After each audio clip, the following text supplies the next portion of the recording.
Welcome to the Filmsteins, the podcast where we discuss all things movies. Join us as we dive deep into the latest releases, revisit classic films, and explore the art of cinema. Whether you're a film fanatic or just love a good flick, we've got you covered. From Hollywood blockbusters to indie gems, we'll be breaking down the storytelling, cinematography, and everything in between. So grab some popcorn, sit back, and get ready for some cinematic magic. If you like what you hear, please consider subscribing to our Patreon at patreon.com/Filmsteins. We offer tiers at the $1, $5, and $20 level, where the $20 tier grants the ability to request films for future episodes. How cool is that? Pretty cool. This is the Filmsteins, where movies are more than just entertainment, they're an experience.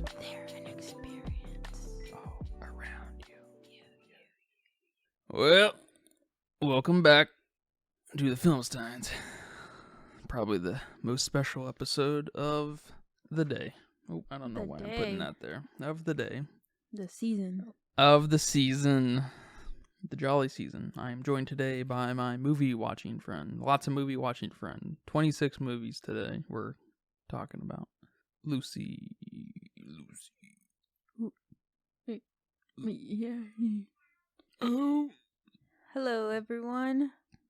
Hello, my friends. You don't have friends? Oh. Hello, my two listeners out there. Well, today special? Today is very special. You seemed a little excited about talking about this. I am excited. I'm so excited. So I'm today ready. we're going to basically rank independently,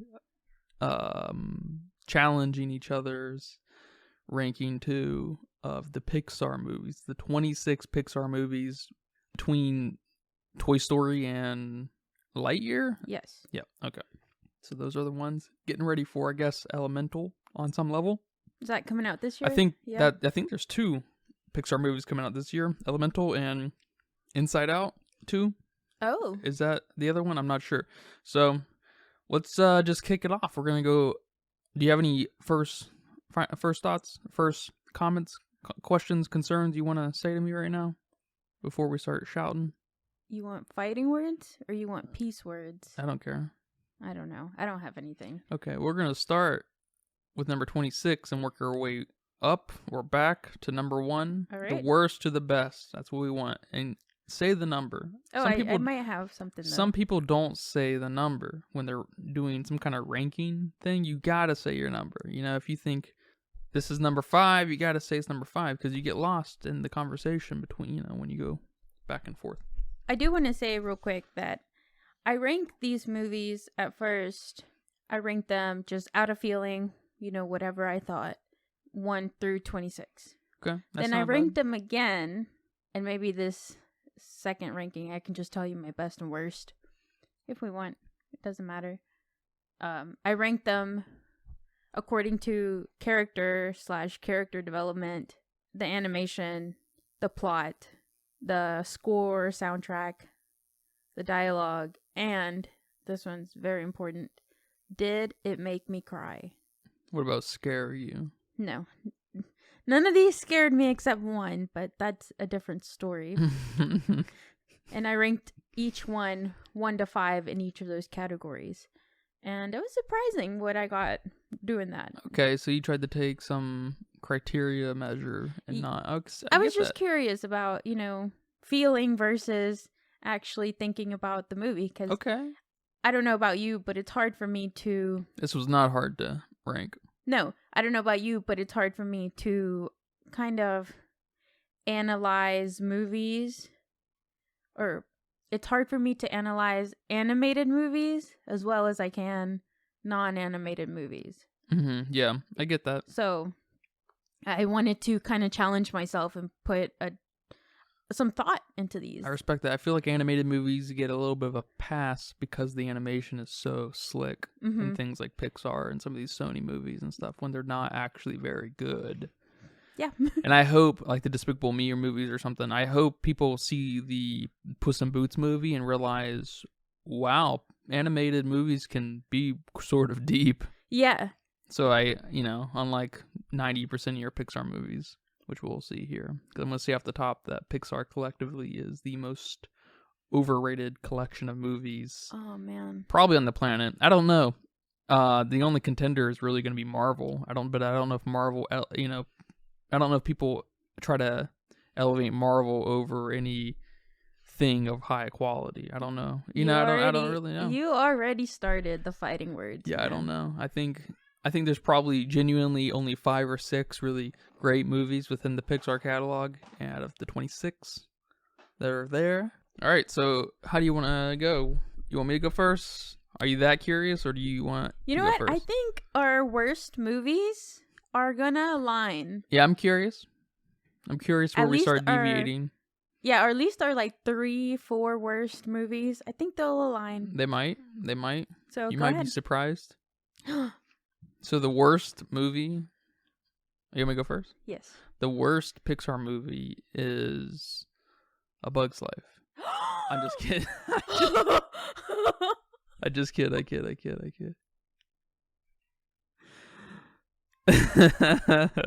her recover my for a second. Gosh. So you know the worst, my worst. Cars 2 is very easily the worst Pixar movie. Cars 2 is your worst Pixar movie. Yeah. My worst Pixar movie, which I don't know if it's fair for me to say, but I think so, is Lightyear. Mm-hmm. I didn't finish watching it. I fell asleep, which, does that say anything that No. I couldn't finish it? It's, Okay. But I just thought it was awful. All of it.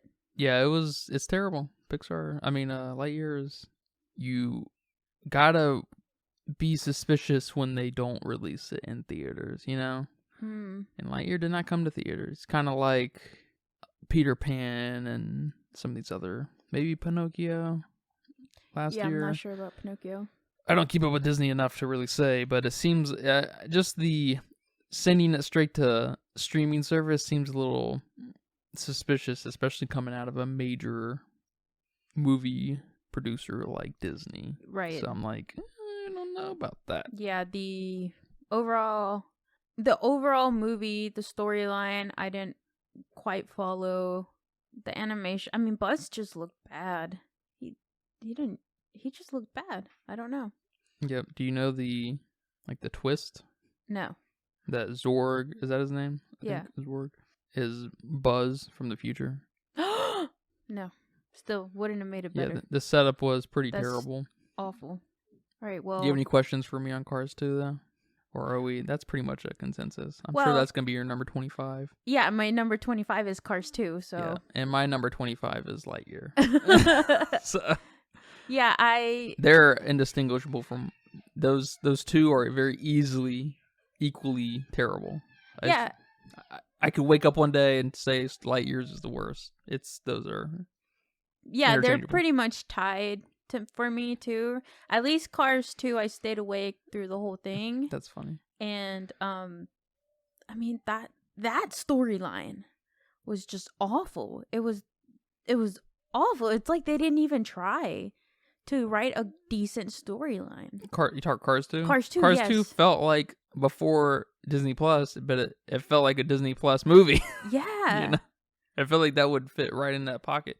And they obviously embraced that in some way because they had that Cars, show come out with Mater or whatever. And that was basically just Cars 2's adaptation of a show, Yeah, it was very childish.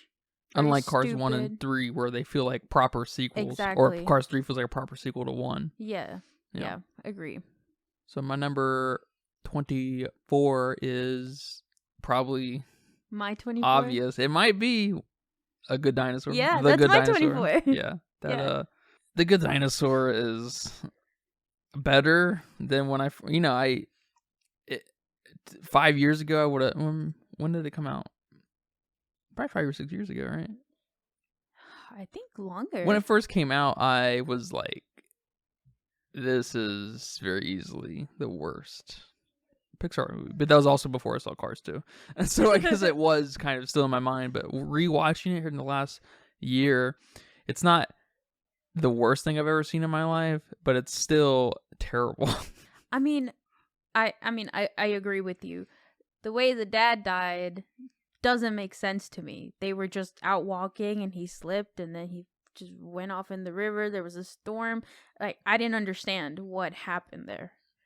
The kid being the pet and the dinosaur being the, like, I wasn't following it. I don't know what I'm trying to say. It just wasn't good. Yeah, the whole premise, the premise was just silly. So I feel like there was no saving it from. And the cowboy T-Rexes, what was up with that? Yeah, I don't know.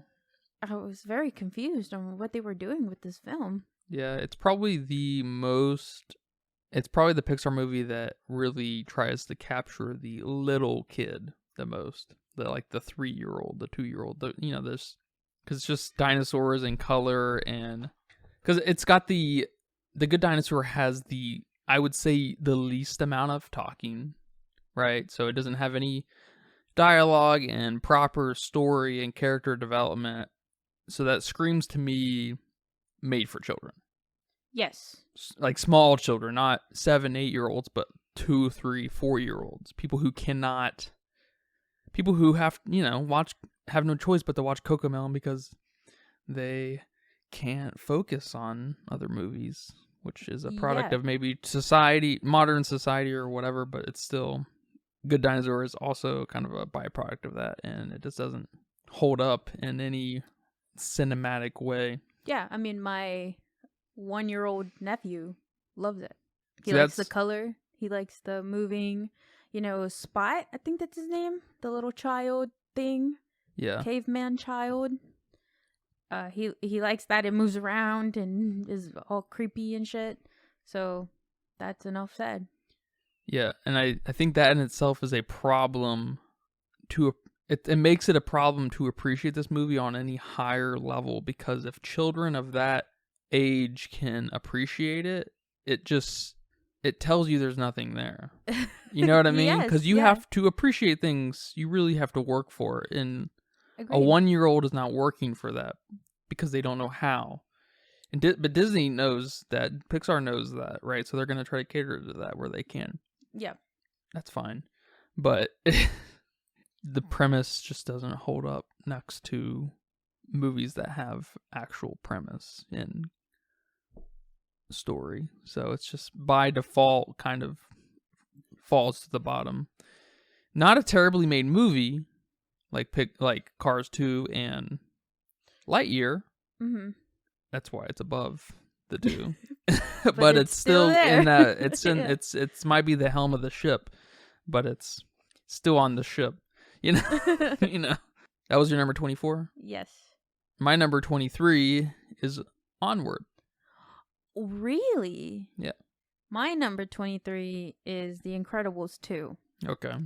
That was the biggest letdown. For a generation. Yes. Yeah, I get that. It's pretty low on mine too. It was bad. It was the plot of the movie, like what is up with this side plot with Mr. Incredible? I mean, there were some good bits. I think the scene where he's really frustrated trying to help Dash with his math homework, and he's like, they changed math. Like, I think that was a pretty funny, pretty relatable, but that's about the only thing I remember from the that intro movie. Pretty much. The intro? Yeah, setting up that was part of the intro, right? Where Mr. Incredible was dad. He was having to be a dad, a stay-at-home dad, and they were kind of building that character, and then Mrs. Elastigirl or whatever was the superhero, basically, and they wanted her back because she's less destructive and she just has a better image, and they were trying to take advantage of that, right? Yes, it was. Yeah, I guess it was more towards the beginning than the or at least end. that part where he was the stay-at-home dad. What do you mean? When he was a stay-at-home dad, that was at the beginning. Well, he wasn't a stay-at-home dad the whole movie. I mean, he was a stay-at-home dad because he was brought into the fold, and he was, the movie kicked off. That wasn't part of the movie, right? Him being a stay-at-home dad wasn't part of the movie. Was the whole movie focused on Elastigirl? Pretty much. You would have this, here's stay-at-home dad, and then here's Elastigirl, and then towards the middle end is when you find out about the bad guy and the other superheroes. But I was just saying that that's probably the most funny scene or relatable thing from the film, and then pretty much everything sucked. You know, there wasn't much development of the other family members, and the other superheroes were so lame. Yeah, they were super lame. You have superheroes that are made up. You know, you don't have to stick with your Batman, Superman, Iron Man, whatever. You don't have to stick with that. You have total freedom, total creative freedom to do to make these superheroes be awesome. But you didn't. You made them so lame, and you didn't take them anywhere. And the villain, what? Who is talk about the lamest villain in any of these movies? Is he just like a corporate villain? It was that lady with the short hair. Oh, that's right. Manipulating her brother, manipulating That's right, everybody. that's right. Like, okay, cool. You didn't even remember the villain. Oh, no. So that's how unmemorable she was. Yeah, I'm probably going to have to put Incredibles down a little bit at 22. Oh, am I changing your mind? Yeah, I'm just remembering how terrible it was. Yeah. I forgot about the Okay. extra villains and stuff. And I thought the Mr. Incredible being a stay-at-home dad part was a little more of a setup part and not just his character all of a sudden. But I guess it was that was just his character in this second movie. Yeah. Which doesn't make any sense. They didn't take that anywhere. Yeah, that's an amazing setup for Mr. Incredible because he's Mr. Incredible. He went from being, I guess, arguably the most incredible superhero to a stay-at-home dad because of the politics of superheroes in their world. Mm-hmm. And yeah, I remember there was a couple of good scenes with him, but yeah, I guess that doesn't go anywhere. I forgot about that. Yeah, and so if that'll be my 22nd. 22nd? Yeah, okay. After Onward. Yeah, if the good scenes are in your B plot, that's not good. Mm-mm. Nope. That's words from the wise, really. Your B plot should either give you relief or elevate your A plot. So that's a good point. All right, tell me about Onward. Onward's just a generic mess. A generic mess. Tom Holland, is that his name? And yeah. Chris Pratt. Pete Pratt. They're fine. It's just so vanilla. It just reminds me of Aragon. I don't know. It's about on the same level as Aragon, the movie. It's just so unremarkable in every way whatsoever, which is a bummer because the premise, not the setup premise for the story, but just the premise for the world they're in is fun. Mm-hmm. And kind of like the Monsters, Inc. type situation where they're kind of monsters in a modern world with dealing with modern technology and problems. And they're dealing with that here, except magic is illegal, right? Basically. Or just gone. No, and I think this is why it's a little bit higher on my list. Because of the world development. But they got lazy. And I don't know, I just find that hilarious that they have magic powers, they have magic, and they just got lazy and stopped using it or settled for less or something. So I agree with you on most of the movie being a little bit lame. They could have taken it somewhere so much better. They almost like they didn't know what they had. Yeah, I would definitely agree with that. They did not know what they had. But I think the world is something that was mega cool. Yeah. And, when they shrunk the brother, I have a thing for small things that are supposed to be big. They're supposed to be or big. Or big things that are supposed to be small. Yeah. So I like that they shrunk the brother and they played with that a little bit. So maybe that's why it's a little bit higher. Not much higher, but a little bit higher on my list. Yeah. The catalyst to get things moving was amongst the worst of Pixar nonsense. So, and I will say the world of Onward is probably top 10 of the coolest worlds in, maybe top 5 in Pixar. Okay. I'll say that. I'll give it that for sure. That's an easy give. But story and risk and dialogue is it's everything in a movie to me. So Yeah. not in a epic kind of sense, which this is literally an epic, I guess, but in some kind of experiential, planting seeds in your mind. And this, not that any Pixar movie has talked to me on that level, I guess, because I don't think any Pixar movie is very good. But spoilers. Oh my god, you're killing me. But Onward does have a little bit of, a little bit of magic. Pun intended. I'll give you that, but it still sits. I will say, after Cars and Lightyear being at the bottom there, which are indistinguishable in quality, and then The Good Dinosaur it sits healthy at number 24. Mm-hmm. There's no moving that Yeah. one. All right, not right now at least. Between the next 4 are interchangeable on some level. So I will say. Yeah. Although I've already told you that my 22 is Incredibles 2. Okay. So my 22 what's your number 22? is Luca. Luca. Yeah. Luca is my number 21. Oh. Luca's okay. lame. Luca is so lame. I wanted more. Yeah. Actually, go ahead. Is that right? Is my number right? Wait, what is Luca? Number 20? 22. Okay, so I'm getting a little staggered here. Yeah, my 22 was Incredibles. My 21, Luca. Yeah. So your sorry. 23 was Onward. Yep. And then 22 Luca. I mean, 22 is Luca for me. And that's 21 for me. Okay, what's your 22? 22 is Incredibles. Okay, 22 is Incredibles. Yeah. Forgot how lame that was. I was thinking of just the dad part. Which is good. Yeah, it kind of muddied that for me. And then I forgot that didn't go anywhere. But yeah, Luca's lame. I mean, after you have something like Coco and building up that culture, heritage, the Mexican culture, and you have all these. They went the polar opposite with the Italians. Yes. Super fantastic with the land of the dead, the realm of the dead. Yeah. What would be the proper? I don't know. And then we get this with the Italians. And one thing I think would have elevated this movie really hard is if they would have just embraced the gayness a little more. Okay.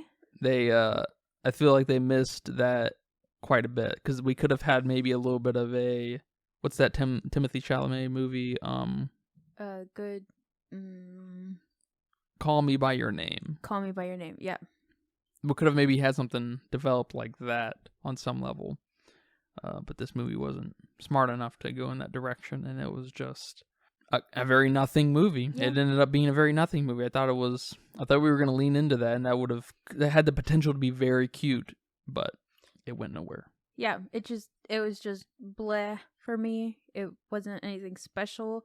It wasn't completely terrible like the others, but it wasn't special. I mean, I like that they went the Italian route, but like I said, I want more. I want more Italian. I want you to, overwhelm me with Italian so I can learn about their culture. The movie could have taken place anywhere. There was nothing Italian about this movie, Yeah.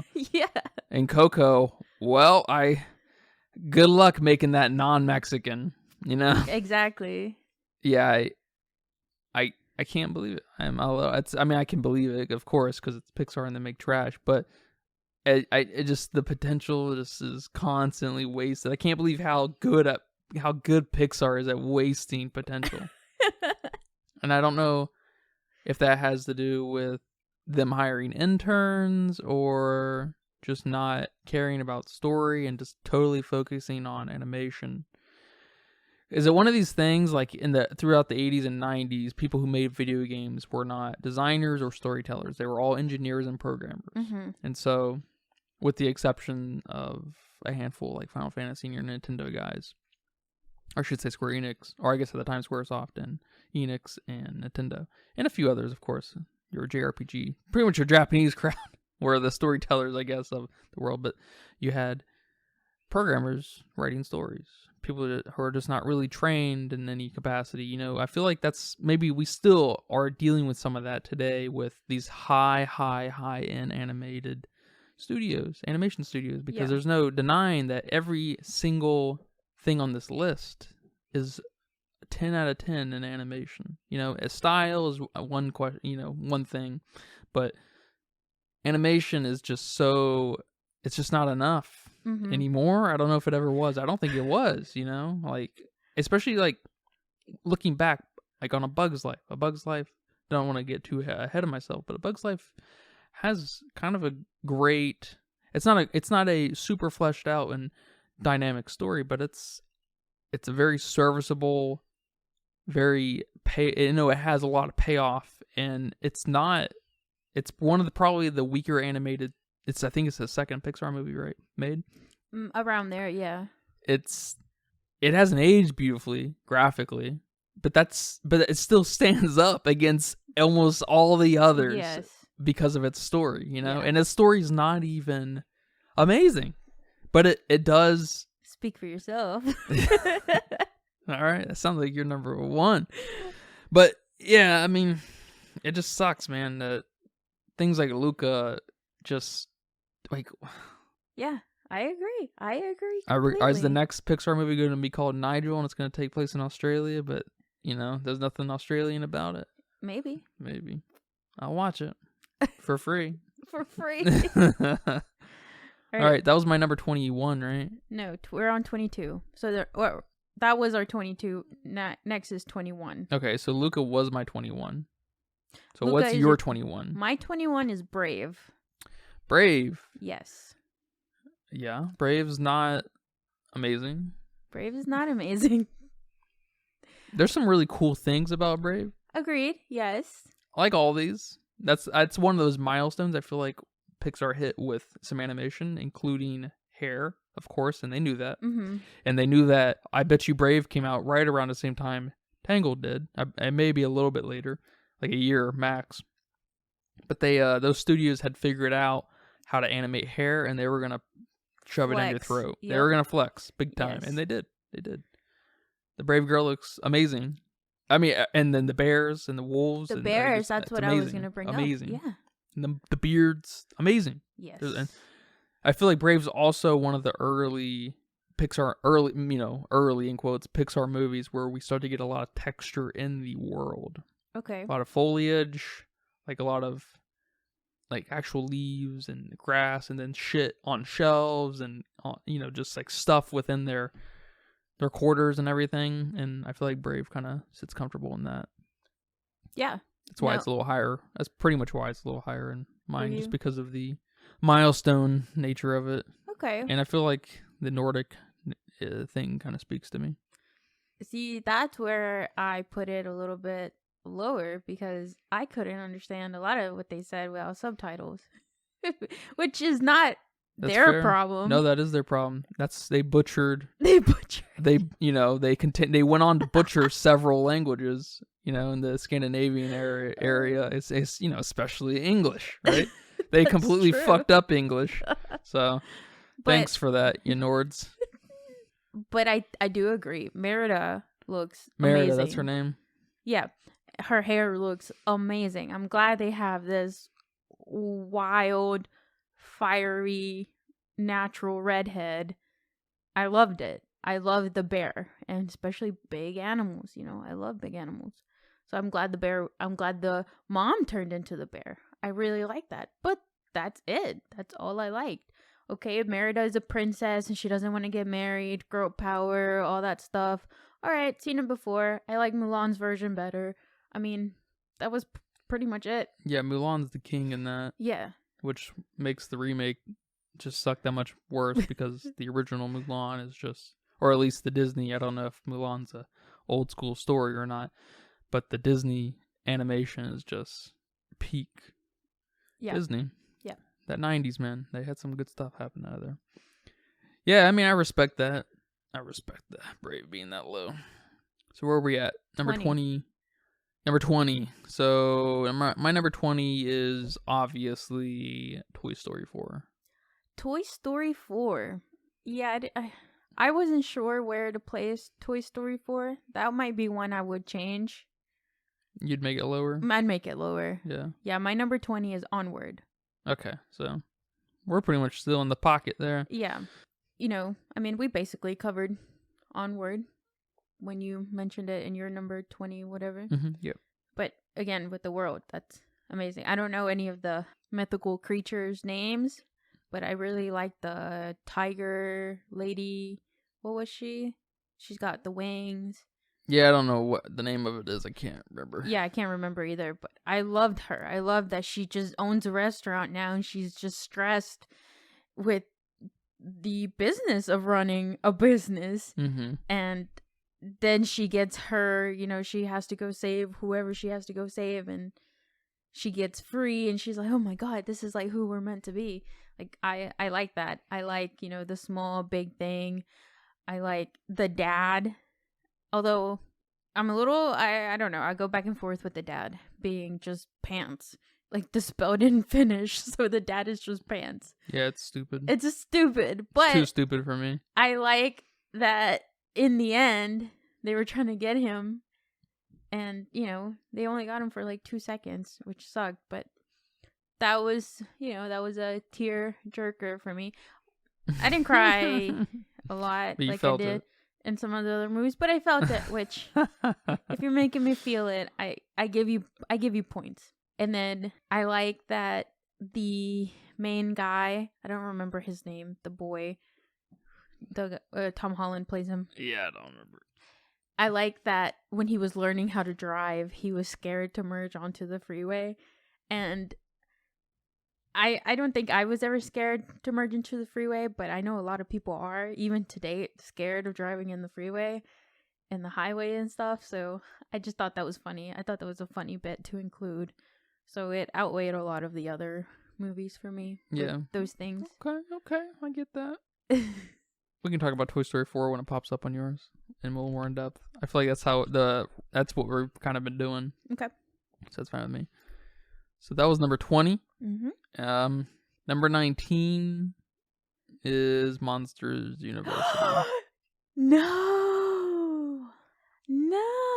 That's higher for you? Yes. That movie's dog shit. So much higher. It's not dog shit. I'm just messing, but it's pretty low for me. It's so You break it's my so heart. it's such a nothing movie. No, it's not a nothing movie. It's not. All right, let me hear it.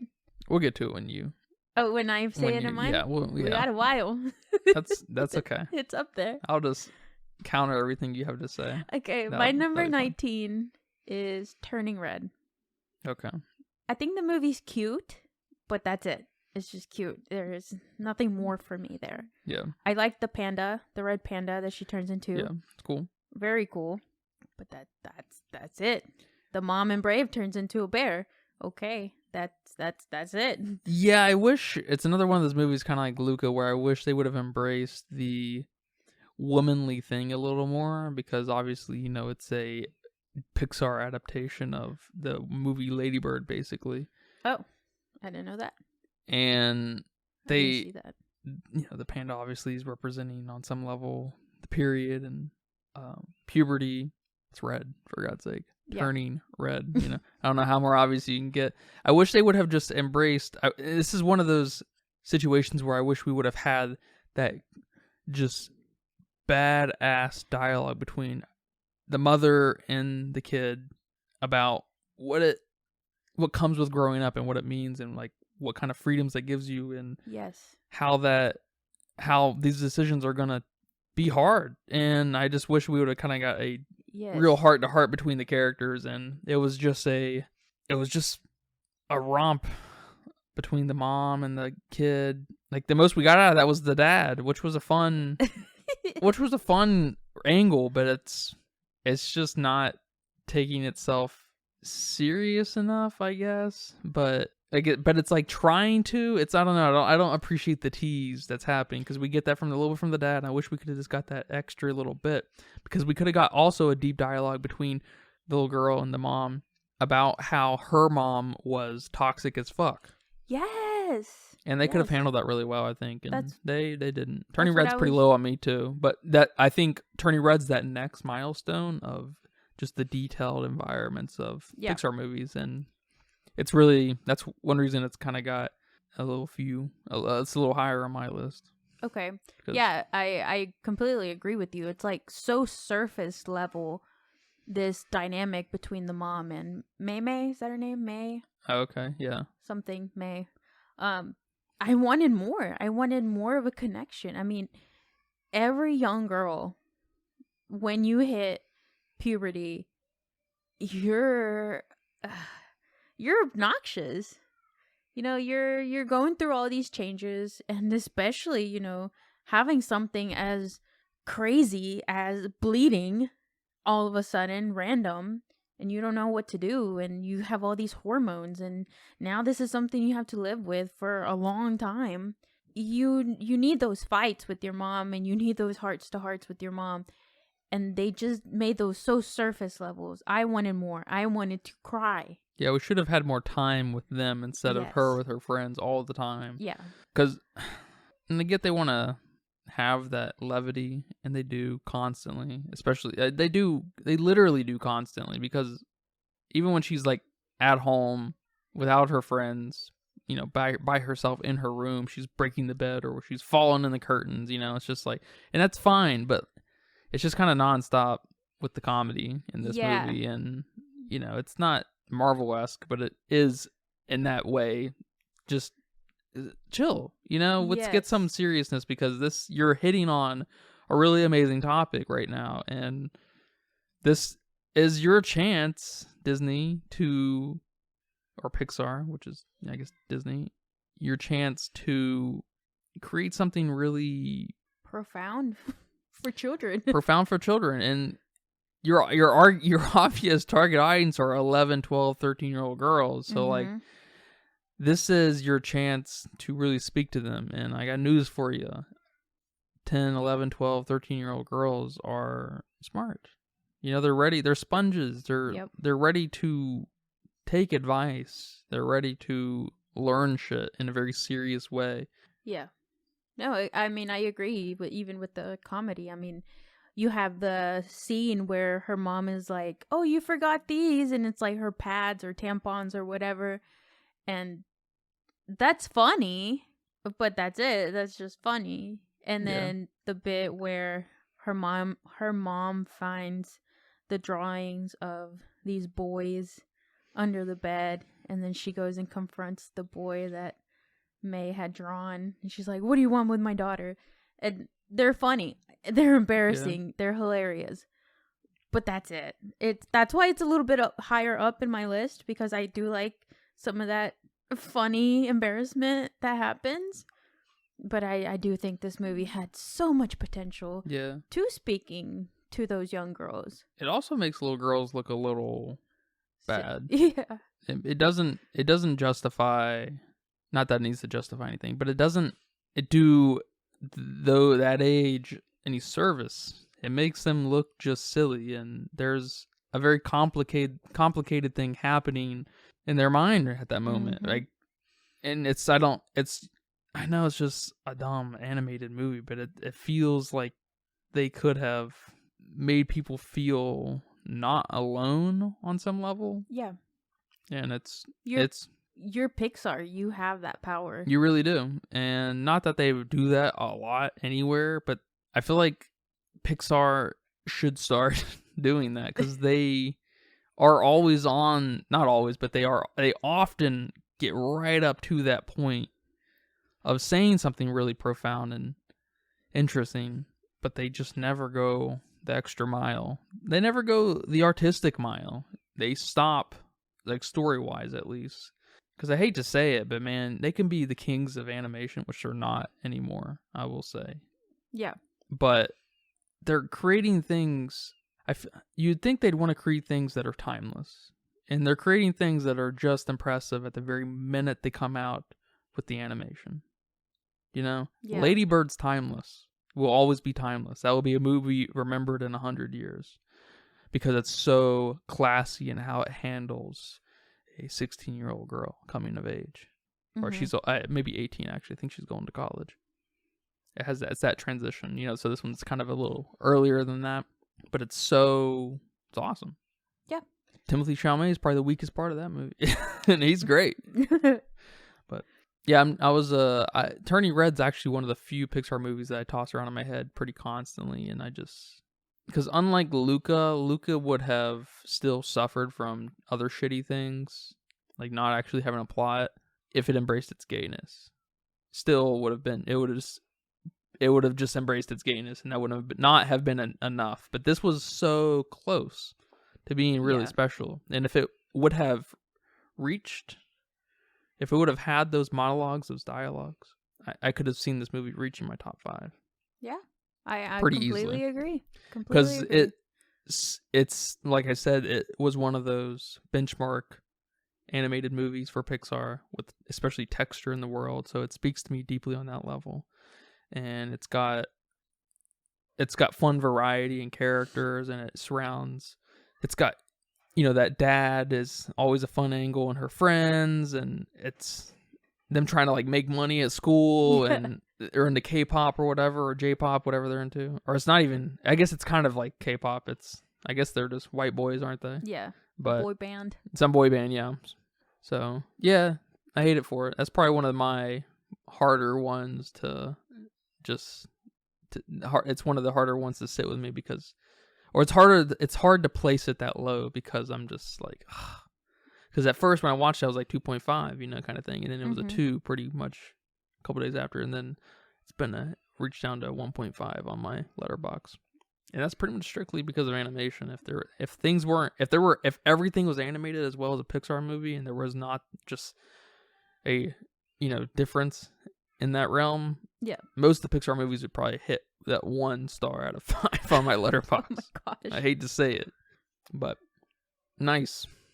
What number are we on? 18? Yeah. 18's Brave for me. 18 is Brave for you. Yeah. Okay.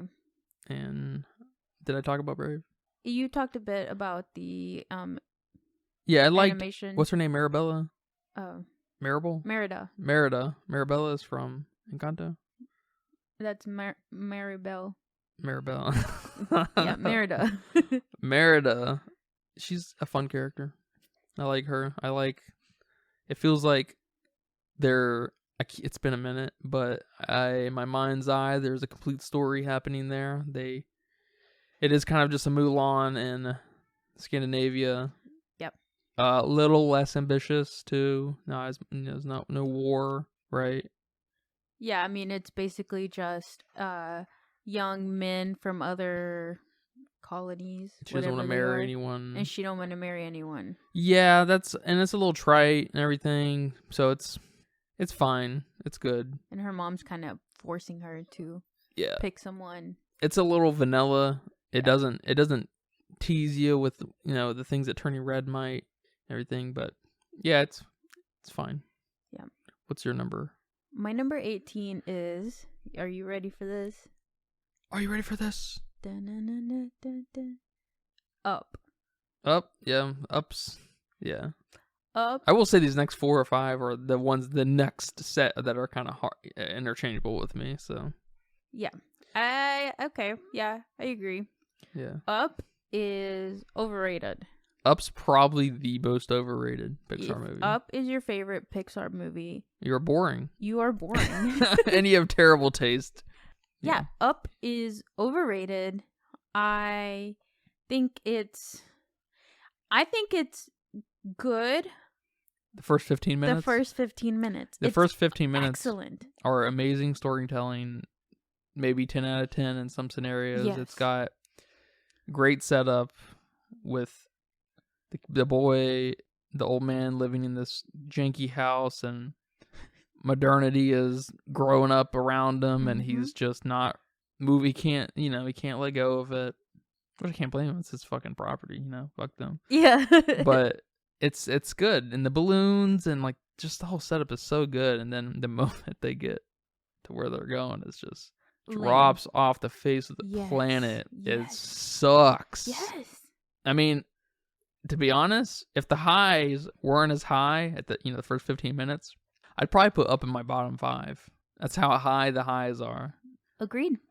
And that's not I don't know about the regular Up fan. Is that what they love? I feel like the Up people do kind of bring up the beginning a little too much. And if that's all you like, I'm sorry, but that's only 10% of the movie. Yep. Yeah. So what else do you like about it? That's not enough, I feel like. But if it is, I guess more power to you. If that has enough momentum to get you through the movie, cool. I don't have that in me. The first time I watched Up, I thought it was stupid. I thought it was so stupid. It probably would be in my worst 5 movies. But the second time I saw it, I really appreciated the first 15 minutes of it more than I did when I first watched it. Yeah. So maybe that's why it's a little bit higher on my list. But yeah, after the balloons, after they land at whatever falls they're trying to get to, that's it. It's done. It's over. The talking dog collars is very childish. Yeah. It's super cringe. I mean, the dynamic between Russell and the old man, I forgot his name, it's not great. It's okay. I think it could have been a lot better, especially because Russell is obviously having some sort of problems with his parents, with his dad. Yeah. His dad's not taking him to his Boy Scout thingies. So they could have developed that a lot better. I mean, maybe people just like the movie because it's sad. It's a sad movie. It's very sad. The first few minutes are sad. He keeps talking to his dead wife. He keeps bringing her up. This is what she always dreamed of, and she's not there. So if you have that in mind the whole movie, yeah, sure, then yes, I can see the potential for it to be so sad. Yeah, they should have not included the talking dogs and the bad guy at all. That shouldn't have been there at all, and it should have just been between Russell and the old guy. Yes. And maybe, the bird, I guess, could maybe play a role, and that could be the comic relief for the uber sad movie that we're having an old man dealing with outliving his best friend. Yeah. Yes. And a boy dealing with not having proper, paternal guidance in life. He's what, 12? He's about that time, just like the Turning Red girl, who needs some guidance, some advice, a friend in life. That's a lot of people's lowest times is going through early puberty and not feeling like you feel alone when you're, when you're not, but. And I like that they tried to pair them. I think that's a thing that this society should be more of, taking care of our elderly people. And I wish they would have shoved that message a little bit more. That's a good point. I didn't think about that. And they didn't. I mean, they had it there. They had it. And he even says at the very beginning he's got to get his badge to help the old people, right? The elderly. And they really could have, they tease you with it. They could have embraced that. Yeah. They just choose, especially this is one of those Pixar movies. Not all of them do this, but this is especially one of those that they're trying to talk to those 3-year-olds. Those 4-year-olds, with the talking dogs, and stuff, especially and the villain, the stupid Doberman or whatever dog, the big one. Oh my god, yes. Has a squeaky voice. Just like, are you? That's the cringiest. You're not setting this kind of movie up. Especially Up is not setting this movie up. Especially, those first 15 minutes. It's hardcore. Turning Red gets a little bit of a pass for allowing to be a little bit stupid because it pretty much stays stupid all the way through. But those first 15 minutes are, they can be pretty tough. That's why I'm confident that's why people love Up, because of those first 15 minutes, which are some of the best storytelling in all of animation. Yeah. That might be the best 15 minutes out of every Pixar movie, to be honest. Yeah. But there's just, the lows are so fucking low. The stupid ass ultimate villain with, he's the old explorer. Are you fucking kidding me? That's where we land on at the end of this. And then they got to deal with that. And they're fucking G.I. Joes climbing around on the blimp and stuff. And the dogs are, wagging around. It's just. Yeah. It sucks. Yeah. It sucks.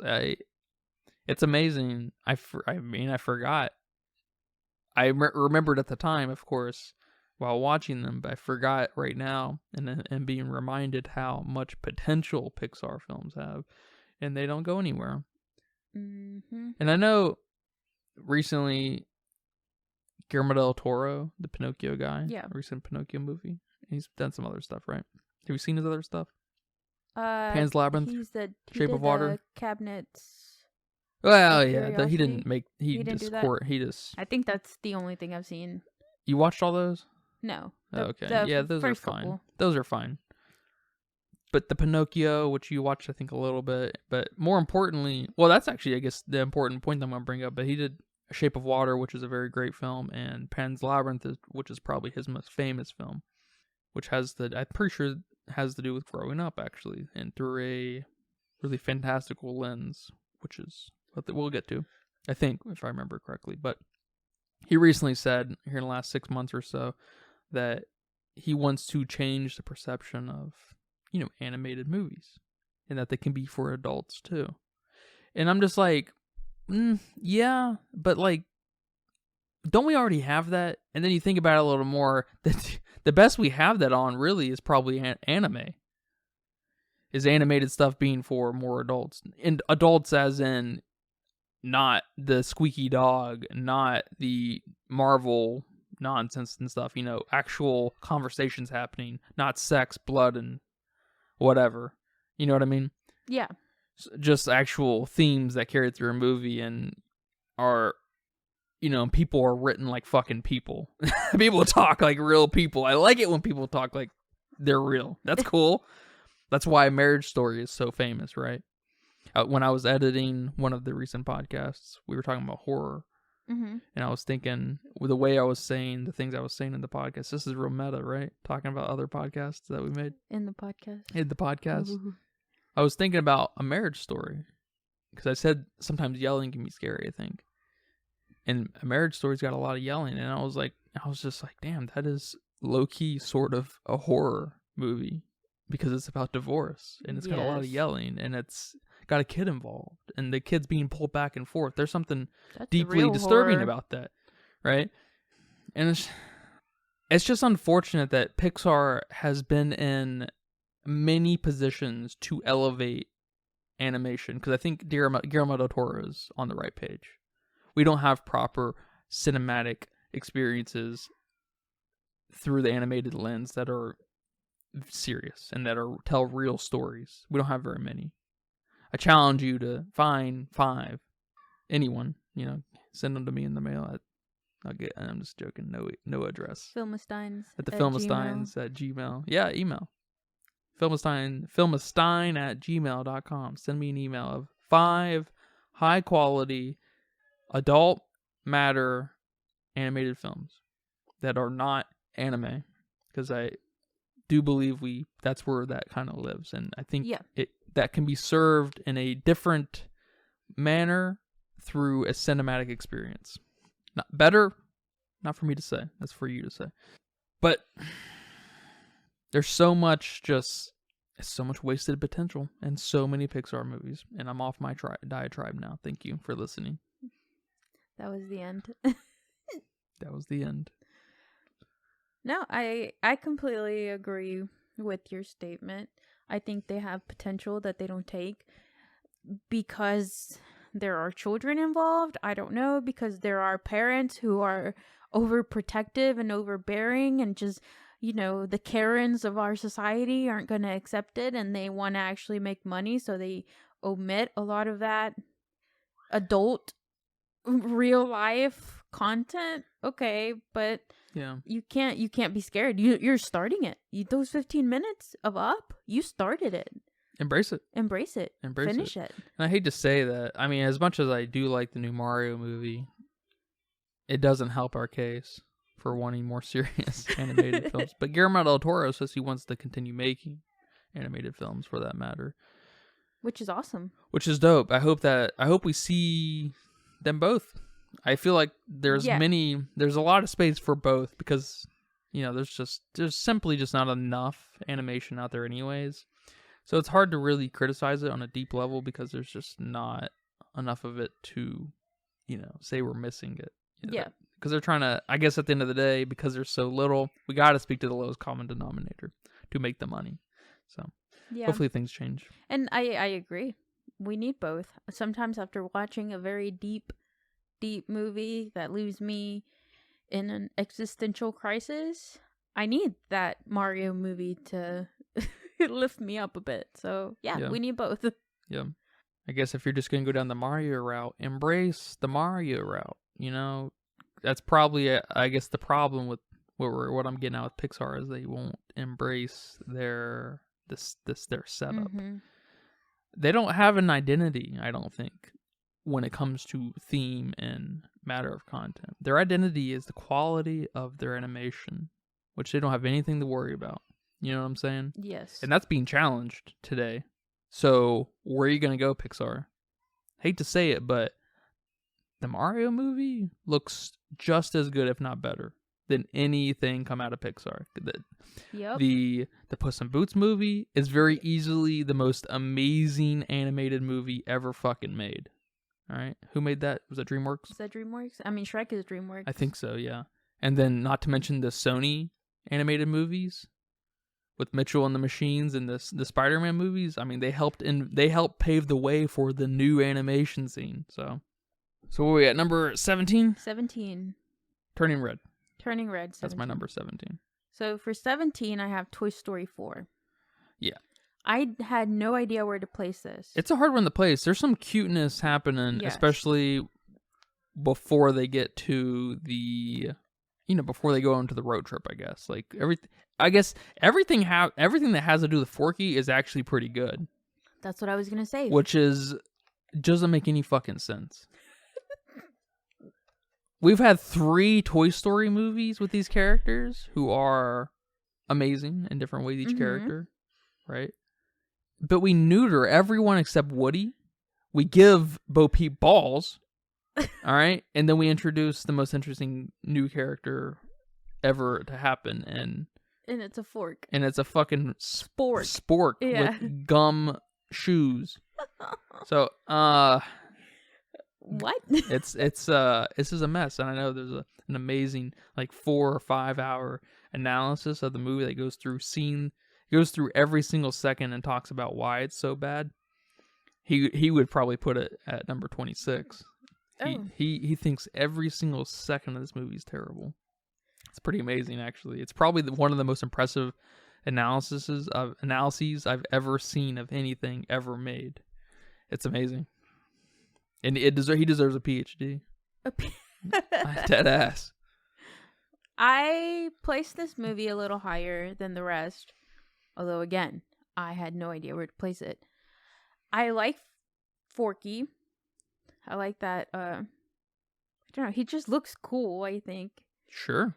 Absolutely. I like that Woody is just fighting with himself on being a toy, being for children, being a lost toy, helping people get their toys. Like, he doesn't know what to do. Yeah, just like this movie. Yeah, sure. And I can't imagine what it must be like for a toy that's gonna live for fucking ever and what to do with himself. So I like that he's going through this internal whatever. But we already had the beautiful cap with Toy Story 3. The hand-me-down toys. That's what fucking happens to your toys. But that wasn't okay with he wasn't okay with that. They made that so. They certainly did. Yeah, but that wasn't good enough for him. Maybe it was good enough for the other toys that aren't a part of this storyline, but it wasn't good enough for Woody. He wanted something else. So I think I agree that Toy Story 3 should have been it. Should have been the end of the Toy Stories.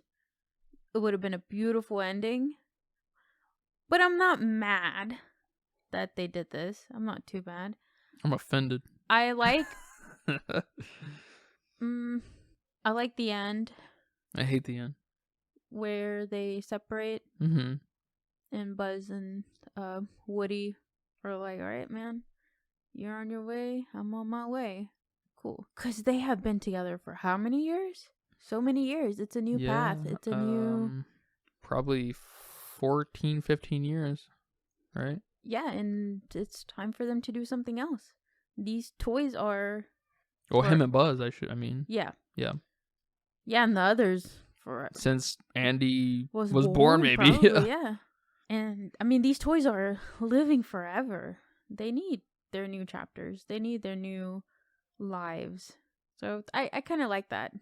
Maybe I'm reading a little bit too much into it, but... Yeah, I don't like that because it starts to open up this door of you can be things that you're not. Toys are toys. They're going to be... They have a purpose to serve, and they have a place to stay in. So, opening up that door that Woody can be free and not be a toy, basically, is a fundamental problem I have with, I guess, sort of being self-aware to the point that you know your place in the world. You know what I mean? Okay. I hate to bring up, like, the trans thing, that you can just... be whatever. Be whatever. I know there's a place for that. Yeah. Especially in the gender conversation, less the sex conversation. But it's not just something that happens overnight, and it seems to be that way with Woody. I know they tried to give us some backstory with setting up he's in love with Bo Peep or whatever. Yeah. To kind of be the catalyst for him breaking off from the friend, his bunch, his crew when they reconnect, right? And it just doesn't work for me. Their relationship was never that, Bo Peep and Woody. She kind of gave these hints of being, kind of a badass, but being ladylike or whatever, right? Mm-hmm. When she was at the house.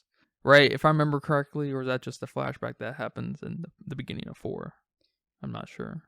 No, I mean, she cares for Woody. She cares for Woody. I think there is a scene maybe where they might kiss, or she might lean on him. Yeah. Something like that. She like drags him with her. In one of the other Toy Stories? In one of the other Toy Stories. Yeah, that's fine. The kissing thing... Maybe a little weird if that happened. I think it's just a lean, though. I think she drags him with her little cane, and then we assume it was a kiss. Okay, that's fine. Yeah. I don't think there was an actual kiss. I don't remember, though. Yeah, because the kiss would bring up that conversation of knowing what your content is. It's toys. Toys don't kiss. Yeah. You know what I mean? It's like... Well, toys do kiss. I mean, that's a good point. I make my your toys kiss. I mean, all the time. I mean, that's a fair point. That's a fair point. And that's where I was going to go with it. That, I don't know, maybe I played too hardcore, but my toys did everything. And I would have loved for my toys to have this life when I'm old. You know? Yeah. I played with a lot of toys growing up. Yeah. You know, from Barbies to Bratz to Polly Pockets to Play Food to, I had my fair share of Toy Story toys, the Slinky, Mr. Potato Head, and I guess for me it would be awesome if I knew my toys had a future. But that's just the type of child I was and am to this day.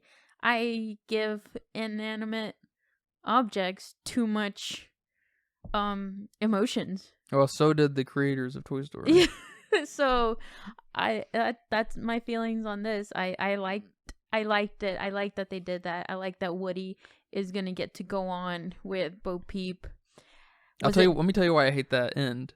Is because it sets up a fucking TV show. Woody and Bo Peep's Adventures, season 1 through 57, and I fucking hate that. Okay. Hate that. That's why I hate that, because it sets that up. And I liked it because it's a goodbye. It's a goodbye to your friends. Yeah, people you know. I guess I'm definitely more on the angle of that toy occupying the toy space, and that's why I like Toy Story 3 so much, is because it's a very full circle kind of moment, which is that's Woody's whole fucking point. Yes. Through the first 3 movies, basically. Which... And that's why I was kind of saying you can't just Woody's character is not going to just change after 20 years, you know? And I get there's like an element of an existential kind of crisis, an identity crisis within Woody, because he was with Andy for so long, and now he's with Bonnie, and he's not the favorite, and he's just a regular toy now, and so there's like this, you know, superiority kind of complex being shattered without any control, you know, because it's up to Bonnie, right? And there's something interesting there, but that doesn't go anywhere. Except it evolves into I want to be free, I guess. And it's just it doesn't do it for me. Yeah, I after saying all that I've said, I do think it's missing something that the other movies have. It's like this movie could have been a standalone movie if you didn't know anything about the other Toy Stories. Woody is just a toy that gets basically replaced by Forky, and not even replaced because he's not really Bonnie's favorite, and Bonnie needs a new comfort toy, and Woody's now like, well, what am I gonna do? Well, let me help this toy become her comfort toy. I do agree that it doesn't flow with the other movies. It shouldn't have been Toy Story 4. It should have been Toy Story Woody's final hurrah. I don't know. I guess they were maybe hesitant to go down that route of being kind of a mentor for Forky, because that's exactly what we got in Cars 3.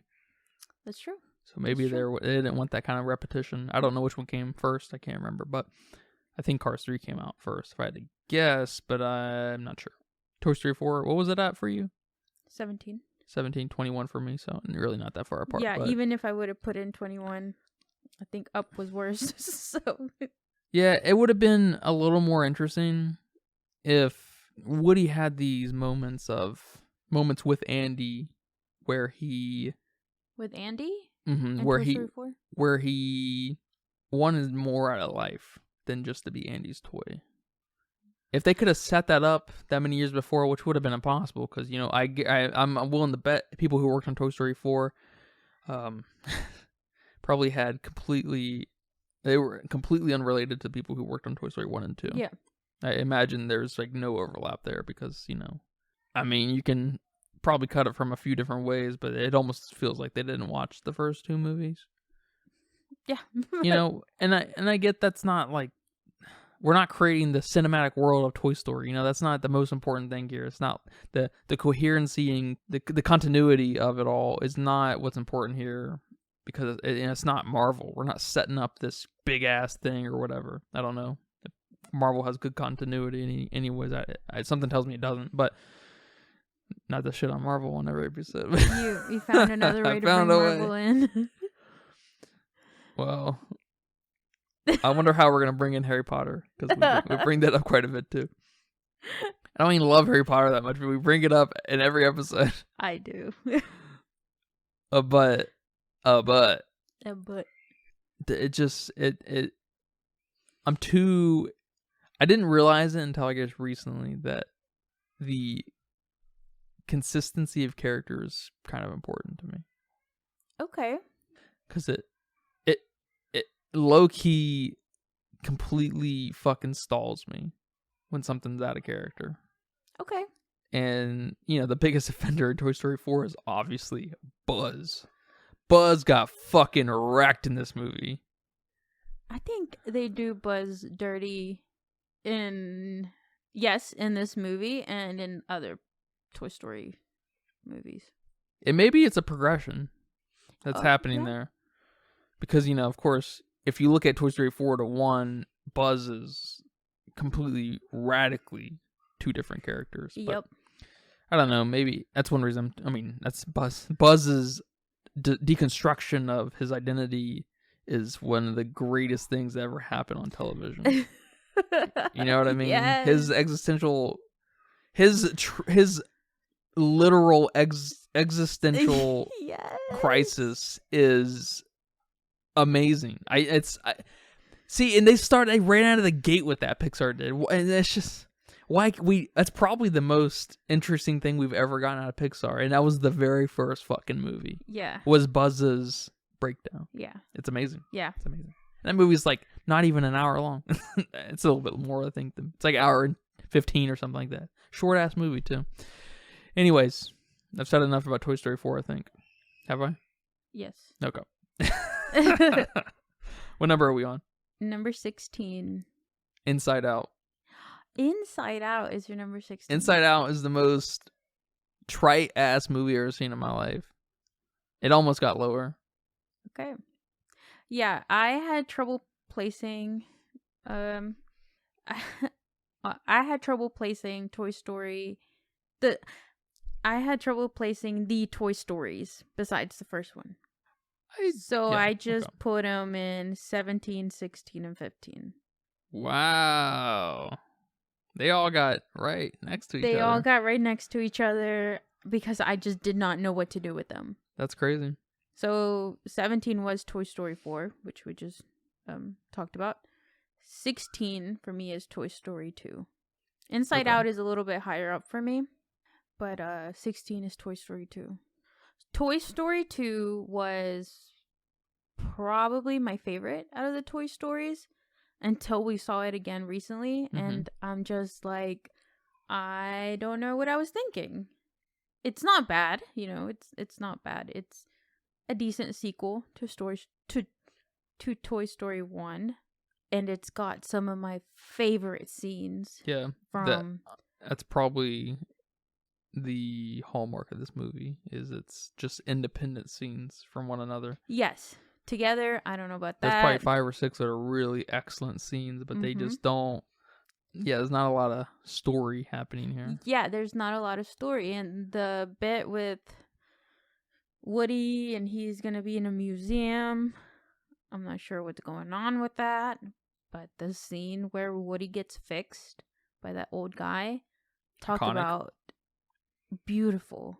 Arguably the most iconic scene in Pixar. Yes. Everyone remembers that. It's kind of like the Up beginning where that's what's in your mind's eye when you think about Toy Story 2. Yes. And it charts so high on people's, list of ranking of Pixar movies because of that. I'm willing to bet exclusively because of that. That scene, the toy store scene. Which we did not spend enough time there. We did not spend enough time there, I agree. And the chicken dude in the chicken costume, I love that. Yeah, and he's hardly in the movie. There. And that's it. And that it's these very highs for me that are very hard to place because it's so high. That scene where, Woody gets fixed, it's marvelous. It's, if you're even a tiny bit OCD, it just fills all those OCD pleasures. I mean, talk about beautiful. And that's it. That's a big flex on animation. Yeah. What, 1998, maybe 97? Yeah. Maybe 99. Yeah, huge flex on animation. I mean, I think undeniably the most iconic scene in Pixar. Yeah, is that toy fixing scene. Yeah, and we don't spend nearly enough time in the mall. That's probably, in retrospect, or at least after watching it recently, the mall scene is probably my favorite. And we're there for minutes. Like, it's just nothing, in and out. And that's where they introduce Zorg. Yeah. Sort of. He's not really introduced for any meaning, but he's just in the video game they play, and they're like, oh, he's real. Yeah, and that's it. I guess. I wish we could have tied him in a little more. Yeah, and then Buzz gets switched. So now there are 2 Buzzes, and which one is the real Buzz? Like, okay. Seems kind of childish. The scene at the end where they're on the plane already and they're rescuing Woody, like, it's just okay. Yeah, that reminds me also of Up with the blimp, and it's just like, we're losing control of what these things are. Yes. They're toys still. We gotta remember what we're dealing with, all right? Yeah, I feel you. I had trouble pinning down Toy Story 2 as well. I'd probably bring it down a little further after talking about it, but that's probably true with a lot of this. I don't know. Yeah, let's see. Yeah, I'd probably bring it down all the way to number 15. My next one. We'll just put it there. Okay. So 15 is my next one. Toy Story 2.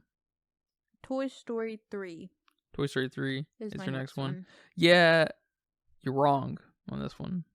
You're completely wrong at putting Toy Story 3 I so did far not low. know where to place Toy Story 3 is one of the more sophisticated Pixar movies, without a shadow of a doubt in my mind.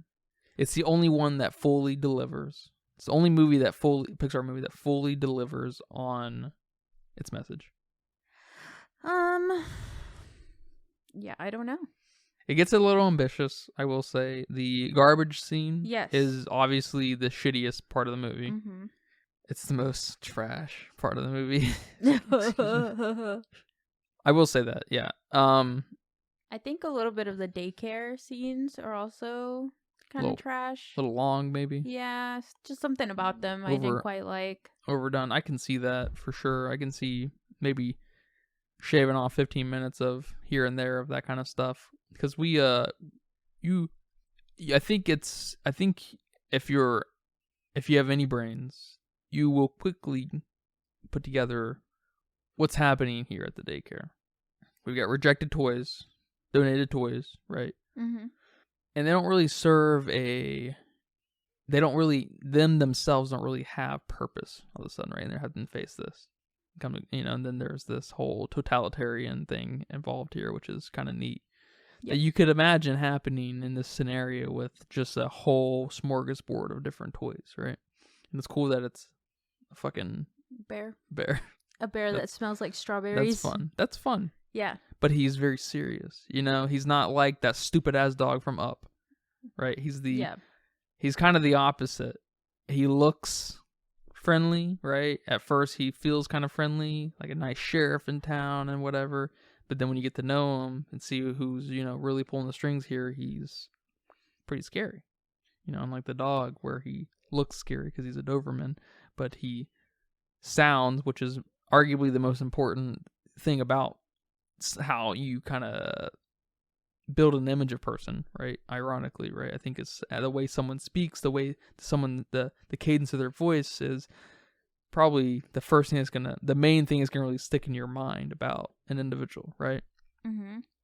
And they nail that with the bear. Yeah. You would agree? Oh, I agree. They wheel him around on the fucking truck. The dump truck. Love it. What were you gonna say though? No, Lotso, that's his name. Every scene he is in is awesome. Yeah. I love the Ken Barbie bit. Mm-hmm. Yeah. Great little minor CB plot. Yeah. Very cute. Very cute. And also, the timing of this movie. They did that. Oh, yes. Beautiful. Kind of like Monsters University. Yeah, they nailed that. That's genius-ass filmmaking. Genius. And that's just another thing. Pixar, you can only do that. That's so rare, the times you can pull that kind of stuff off, right? Who does that? Pixar's done it twice with Monsters University now. Toy Story 3, right? David Lynch has done it, right? With Twin Peaks. Yeah. And... It did it. Yeah. Spider-Man did it with the 3 Spider-Mans. Spider-Man. Which is ironically Disney. But, I challenge you to find 5 more. Those things are so interesting rare. And so artistically just mind-blowing, Yeah. Especially a meta level of it where, David Lynch's thing was like, I'll be back in 17 years. He let us know that he'd be back. But you have to think about the timing. It's a little obvious, obviously, right? Toy Story comes out in 1995 or 6 or whatever, and then this one comes out in 2014 or 15 or something like that. Mm-hmm. And so, like, the timing is, if you just think about it for 5 seconds, you'll realize what has happened here. But I guess it goes to show you that even obvious things can be genius, Yeah, I think that's for sure. I think that was awesome. This is probably one of the movies out of all the Pixar movies that made me cry the most. How is this not higher?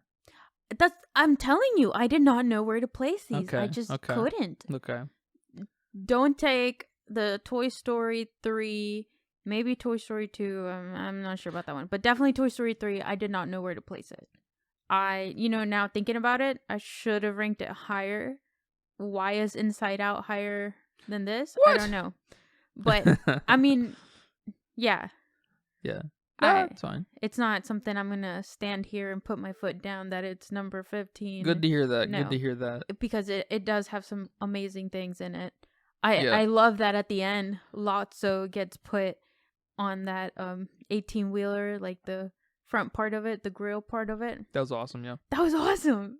And the timing. I can't get over the timing of Yes, it's amazing. Movie. It just, talk about nostalgia, talk about the feels, talk about the old. Mm-hmm.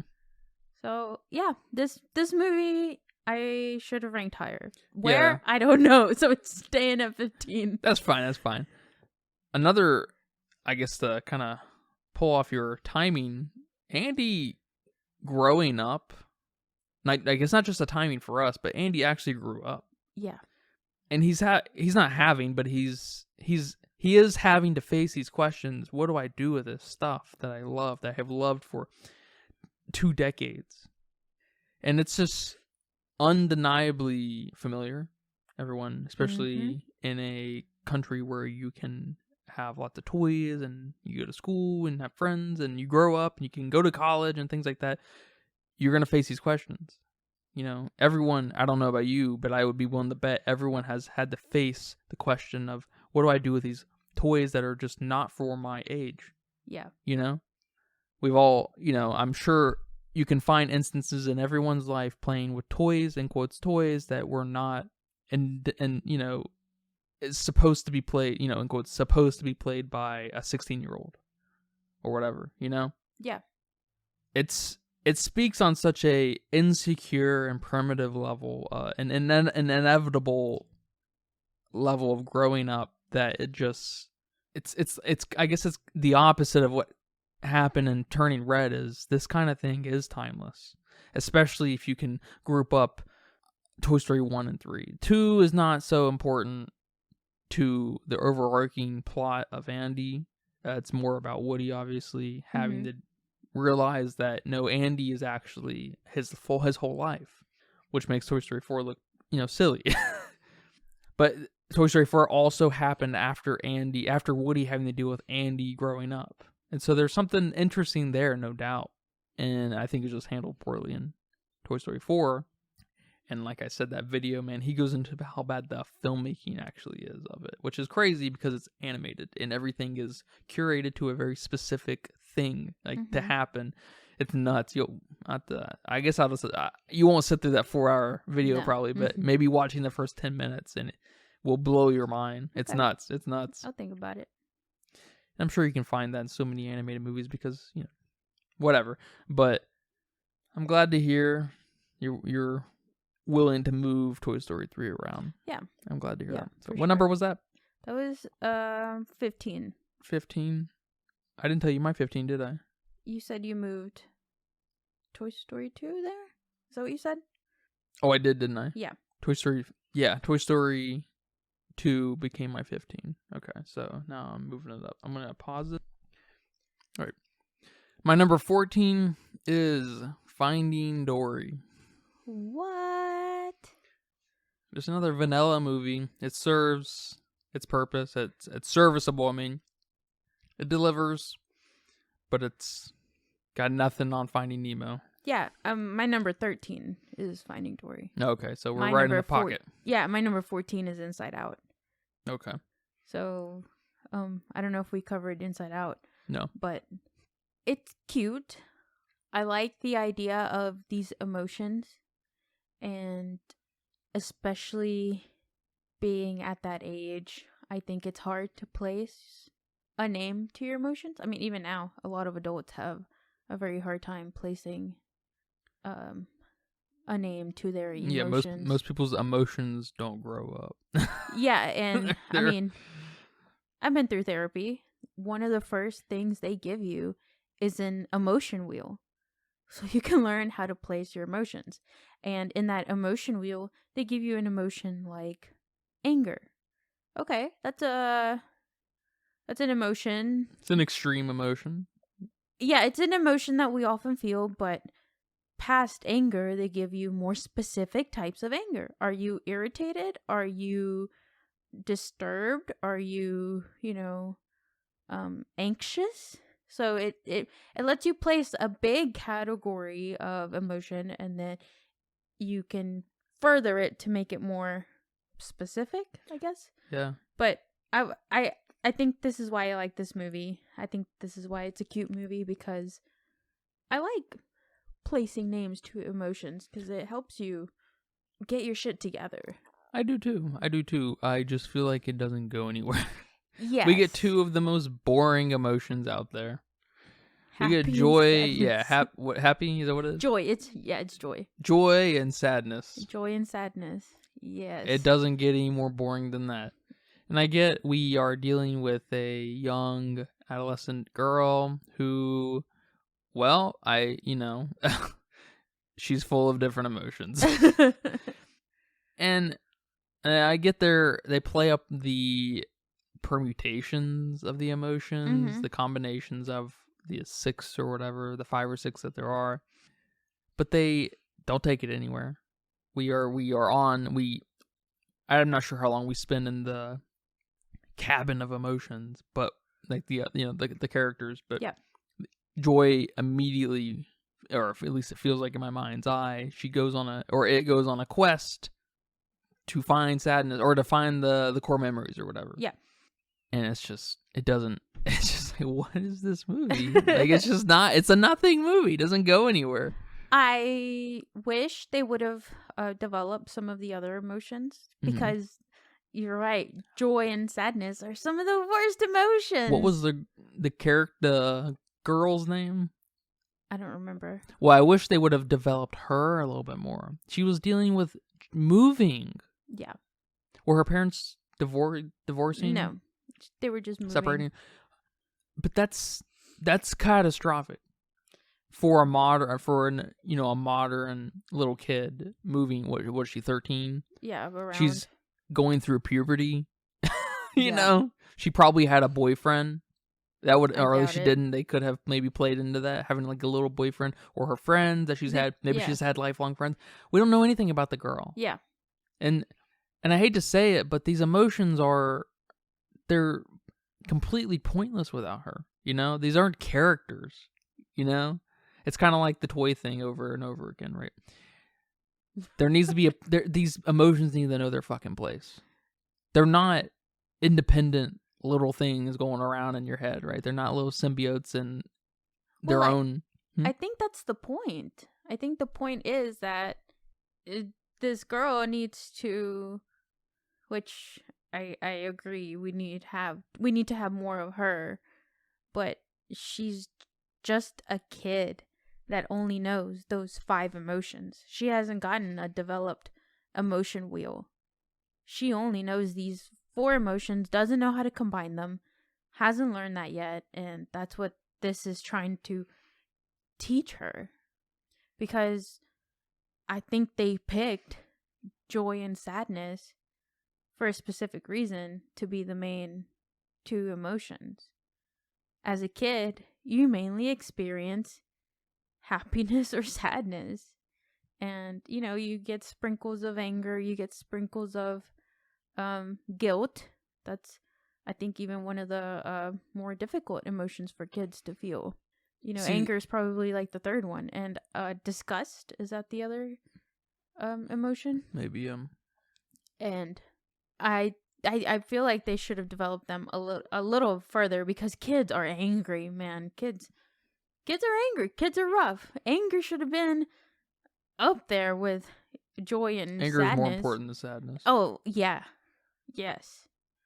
Because if they would have developed the little girl a little more, that would have helped develop the emotions. Because what's really cool about this movie is we see the girl, and then we see the emotions. And then when the girl acts a certain way, those emotions are in our head playing, pulling the triggers. Yeah. Pulling the levers. They set that up greatly, but we immediately forget about the human in this, the most important player in all of this. It's all of a sudden about it all of a sudden becomes an adventure with joy. an epic, really, because it becomes, it's just this ethereal thing that's got, that's mega ambitious, and it's just she's having to travel to these different islands to, and then everything's falling apart, and the core memories are each becoming lost, and it loses sight of what it had, I think. Yeah, I agree with you there. The only reason this is a little bit higher than some of the other ones, I like Bing Bong. Bing Bong's cool. I think he's a great side character, great sidekick, however you want to phrase it. And we don't get a lot of sidekicks in Pixar movies. And when he disappears, I might even choke up now. Yeah, that was pretty. Oh my god! Pretty sad. Talk about heart-wrenching. Yeah. This is. So that's a reason it's up there. I get that. A little bit higher. I get that. I feel you. Bing Bong he's cool. And I don't know about you, but I played with my toys a lot when I was young. You still play with your toys a lot?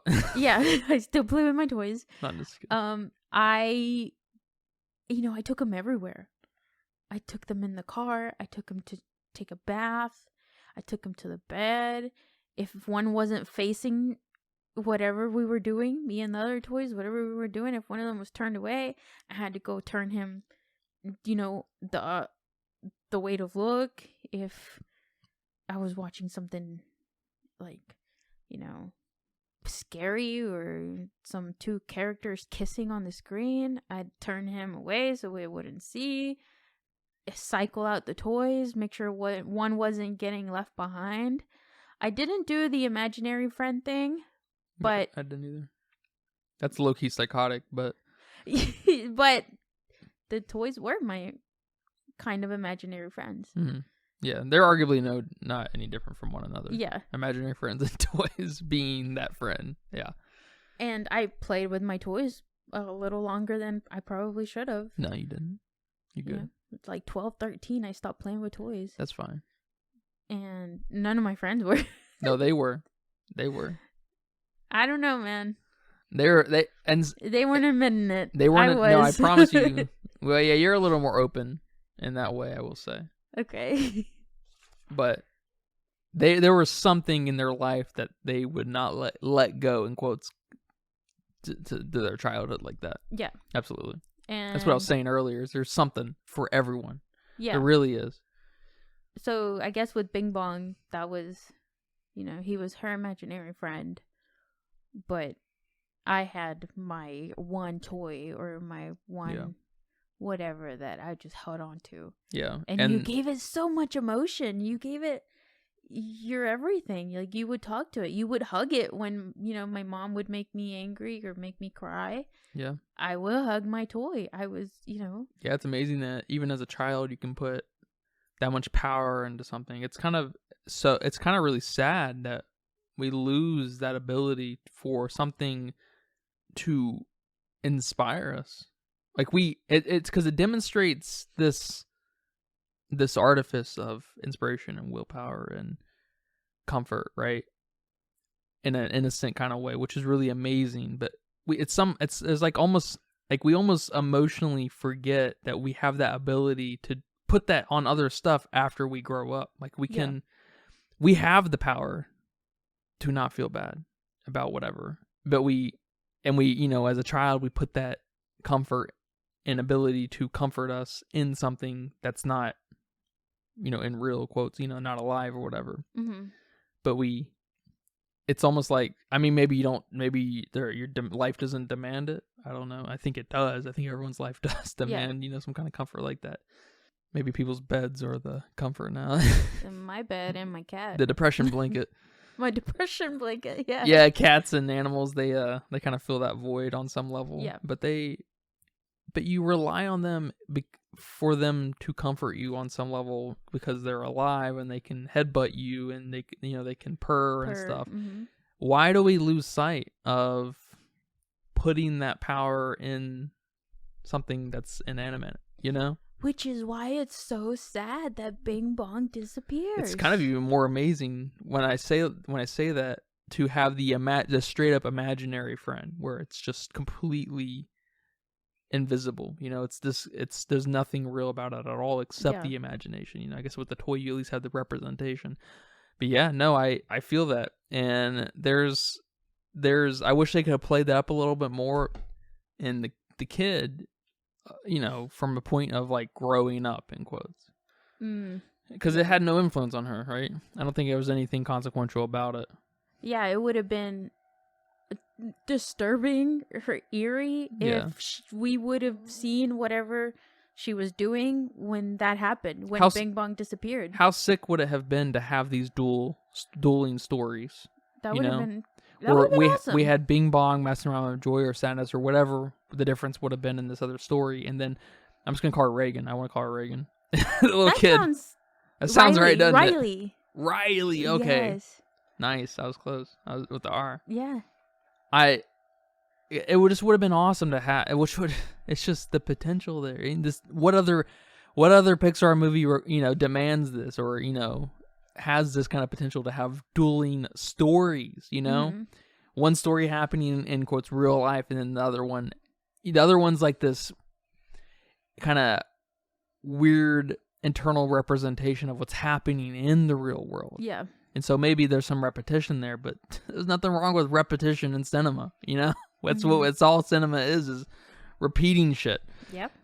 And it just would have been sick to see Bing Bong die in a way that we could have seen through Riley's eyes. Yeah, maybe something super disturbing happened in her life that makes you lose a little bit of your innocence. Yeah. You know, maybe she saw someone die that was close to her. That always gets you. Maybe someone was sick around her. Maybe it's something even more childish, like, you know, finding a boyfriend or a first love kind of deal, and that kind of makes you lose a little bit of your innocence in some way. Or, you know, losing your best friend. Or being made fun of for playing with toys or having an imaginary friend. It shatters it within you. And then, because it would have been kind of cool because I know they're about to come out the Inside Out 2. It would have been kind of cool if this was kind of a part 1, part 2 thing where it ends with Riley being a sad, depressed young teenager. And that's how it ends. And then the part 2 is going to revolve around her entering college, and it's going to be really tough and sad at the very beginning. And then as like maybe the years go by in the movie, I assume that's going to kind of be a little bigger chunk of time in the second one. We start to see Riley, you know, rise up to the occasion, right? And be just really powerful. Yeah. And, you know, in her own way. And kind of have this, you know, because I don't know if maybe in the beginning of Inside Out, she's kind of happy. They're told that they're going to move. She's sad, and she's dealing with that sad, and things just don't get better. That would have been cool. Just that downward sweep. And then on the second movie, we get up. Well, I guess she does run away in the movie. She does. Now that I'm thinking about it, she runs away because she's so sad living in this new town, and she left her hockey team. So, okay. I don't know. That might have been around the time Bing Bong disappeared. Yeah, it might have been. That's a good point. But I do like the idea of the core memories in this movie. I think that's a cool concept that you don't think about. You have these memories, you know, in your life. Me being in my 20s, I have core memories from my childhood, and you don't think about why those stuck with you. There's a reason those stuck with you. Yeah. And you don't think about it. Yeah. It makes me, one thing I do like about this movie a lot is when they talk about a core memory, they will, I think the emotions were talking about this, or was it the parents? It may have been both. Have this, that would make sense. That seems kind of obvious to have this dualistic kind of thing. But they would talk about an experience and then be like, oh, this was also part of the experience. You know, you were there the whole time, you know, Lion King 1.5 style. I think that happened within the emotions where they were talking about Riley was so happy at this moment, but she was also sad just 5 minutes before, and then this happened, and then she became happy, and that's why it became a core memory, that sequence of events. I think that happened a few times. Yeah.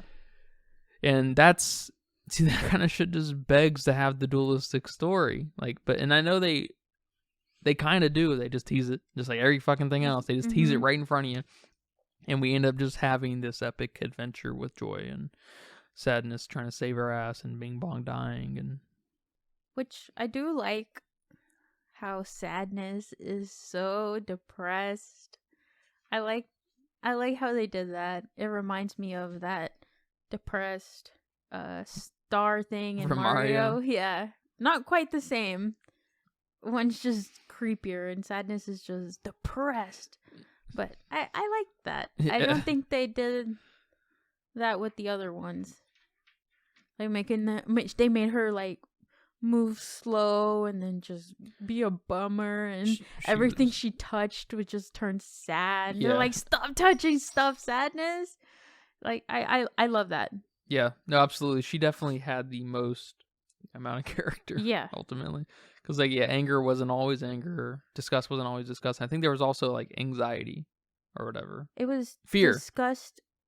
Fear. It was fear. I think I said guilt. It's fear. Yeah, you're right. Yeah, it's a miss on me. Yeah, missed opportunity, just like so much Pixar. Yeah, one of the worser offenders too, like Turning Red, is Inside Out. I think there's a big potential here. This is often like a lot of people's favorites. We're entering territory where this is one of the ones that people look at. Oh, yeah. I think it misses too much for it to be a favorite. Yeah, I do too.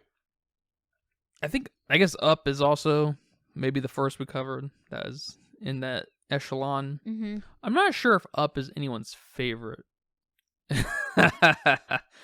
but I mean, of course it is, but. I know people that have claimed this movie to be their favorite. I would say the ones, Inside Out, Up, WALL-E, Cars 1, Monsters Inc., Toy Story 1, Finding Nemo, The Incredibles. I feel like those are the ones that people will cling to for the most part. Yeah, I agree. Of course, you can like, your favorite. I'm probably going to be will I be surprised by your favorite? No. Oh, okay. Yeah. I don't think you will be. Yeah. So, all right, what number was that? That was number 14. Okay. So, my number, what did I say? Finding Dory? Finding Dory, which is my 13. My number 13 is Finding Dory. Okay. And my number 13 is Up. Okay. We're not too far. Yeah. And like I said, Up could probably go down a little higher. That's a little high. Up's a little high. Finding, like, it's hard to do. This kind of stuff's hard to do. Because, like, Brave is much more serviceable. Finding Dory is a much more serviceable movie. They're fucking coherent. They are self-contained. They tell a story, right? Mm-hmm. Even Inside Out is better maybe than Up. It's hard to say, but yeah, Up, I put Up as that midsection is tough. Yeah. Oh no, I definitely agree. I put all the Toy Stories right next to each other, so yeah, that's funny. I like Finding Dory a lot. I think it's a very colorful movie, especially with the aquarium scenes. I love those scenes. The octopus. The octopus is great. He's great. I like that they develop Dory a bit more. We know a little bit more about her. And they, Dory has a disability. She has short-term memory loss. And they didn't completely, beat us upside the head to accept people with disabilities. It was a... No, they didn't. Yeah, it was a movie about a disabled fish. Yeah. And just her quest and her life. Not acceptance of disabled people. We all gotta love each other, blah, blah, blah. Like, no, she was just trying to find her family. And she... Yeah, when it comes to accepting... When it comes to tolerance or however you want to kind of phrase it. That stuff, when you do it in a classy way, such as this, not that the message really is accept disabled people, like short-term memory loss people, but it kind of goes without saying that these are people too. They experience life in such a way that's maybe a little bit different than you, and it challenges them and the people around them, but you know, it's easy to love them, you know? Yeah. If you just try. Yeah. I like the family message, you know, anybody can be your family. Mm-hmm, yeah, that's probably one of the, and we get that in the first movie, of course. Yes. But they do, I guess, if you want to talk about beating across the head, they do kind of take that in that direction, that's a fine direction to take that in this kind of movie, because you can't overstate the importance of family. Mm-hmm. And I appreciate that. I like that a lot. One thing I don't like about this movie, compared to the first one, is how much time we spend with Dory. Because, you know, with Nemo, we went back and forth between Marlin and Nemo. I liked that a lot, the back and forth.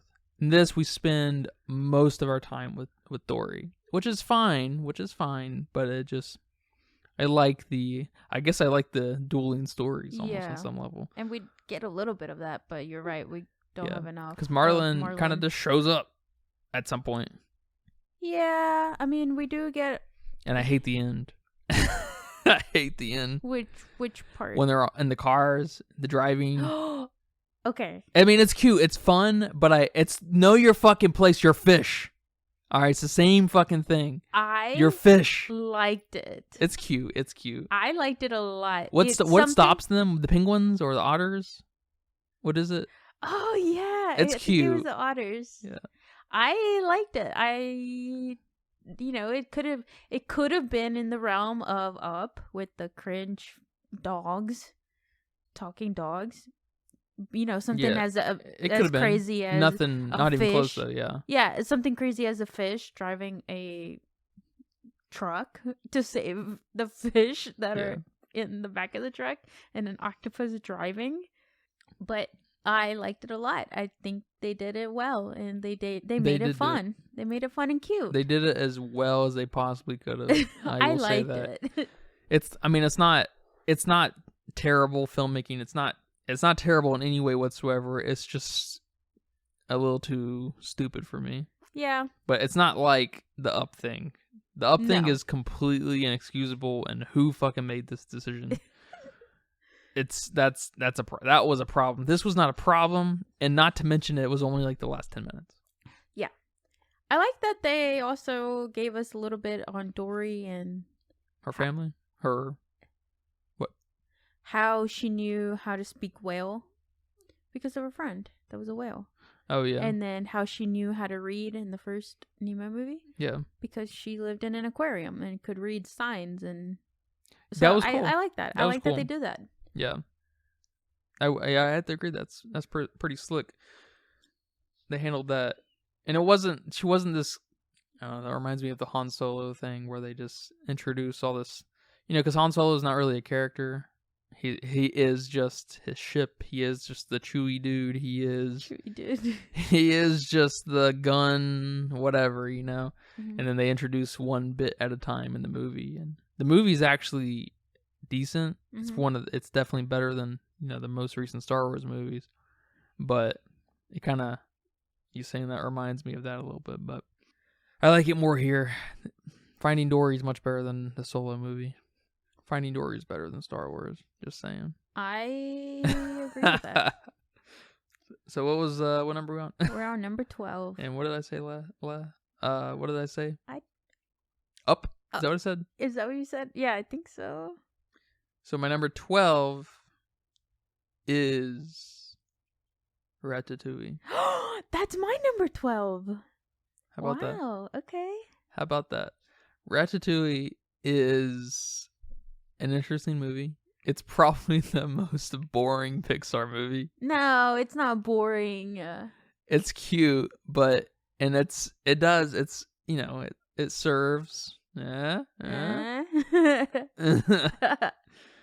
It's serviceable. It's nice and self-contained. It's fun.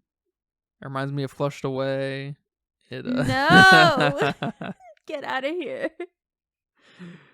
What do you like about it? I like that they took a rat and made him lovable. You know, Remy is a rat that wants to cook. You know, it's a movie about you can do anything. And I like that. Sometimes we need that. You can do anything if you put your mind to it. Yes. Okay. Good. An important distinction. Good distinction there. You can do anything if you put your mind to it. And don't be afraid to be different. Mm-hmm. And I like how they deliver that message. I like the animation a lot of this film. Yeah, I think this is one of those milestone movies where we start to see, and they know that with the food and the number of rats and the fur. Yeah, and the kitchen scenario. I think we talked about this when we were watching it. Yes. You could just tell that they in the guy's room. You could tell that they were on. You know, they knew this is gonna be a big deal, and it is. Yeah, the movie was a little bit on the sillier side for me to place it really in my top 10. Yeah, but it's close. It's close to my top 10. But I mean, it's close to mine too. Number 12. Yeah. Oh wait, we are both at number 12. Yeah. Yeah. I like that. You know, he's an underdog, kinda. Yeah, my main problem with this movie is probably the silliness of it. I don't like that the main guy, not Rat, the orange-haired guy, Linguini is just a fucking idiot. Stupid. Like, he's just such an idiot. He is literally this catalyst, this ship for Remy to take control of. And I don't like that. I wish there was a little bit, and then aren't there moments where Linguini is like, oh, I can do this, and Remy teaches him to at moments, right? Yeah, I think the main part with him is that he doesn't know where he fits in this world. You know, his dad never wanted him. His mom passed away. So he's trying to figure himself out. And he's kind of a loser. The only job he could get was this job because apparently his dad was Gustav. Is that his name? I don't know. Gustav. Yeah, he's family connections, nepotism. They kind of made him a little bit too much of a loser. They could have given him a little bit more. Yeah. But I guess that is kind of what they were trying to say. And they did give him a girl. Which was a little silly. Very forced. Yeah. I mean, I did like that. I guess. But I mean, she got in the way. That was her reasoning for the reason for them, getting together, is so Remy could have a reason to be discovered, a reason to have to. Yep. Yeah. I don't know how to say that. Yeah, I like I said, probably the most boring Pixar movie, but it does a good job at what it's doing, minus a little bit of silliness. I wish we could have toned that back a little bit. I wish we could have flared up the spiciness between why that lady liked the guy. Mm-hmm. I wish, because she obviously just liked dumbasses, and I wish we could have got a couple better scenarios of that. That's fine. Kim Kardashian likes Pete Davidson. That's fine. Oh, not anymore. Not anymore, but she did, and that's fine. I just wish we could have got a little bit more juice out of that. You know what I'm saying? Yeah. So yeah. Maybe a little bit more juice with Remy and his dad. There was something there. His dad didn't want him to make food. Didn't want him to socialize with humans. He's a rat. They eat trash. Get over yourself, son. Yeah, he's kind of like me, know your place. Know your place. You're a fucking rat. That's funny. All right, man. That was number 12. So my number 11 is, I could see this being your number 11, WALL-E. No. WALL-E's a lot higher. Yeah, I know you liked it a lot more. Your yes. second time through or whatever. Yeah, Wall-E falls into the ring of setting up some of the best filmmaking I've ever seen in any fucking place on the planet. Man, those first 20 minutes of Wall-E are so good. But the moment those humans are introduced, this movie falls apart for me. Becomes so stupid. What you got? Yes, I agree that the first 15, 20 minutes, however long that was, amazing. Awesome. But the humans, I like the humans. You They like were the humans? fat. They were chubby. They were our future. I like the premise. If we don't do anything about anything, that's us.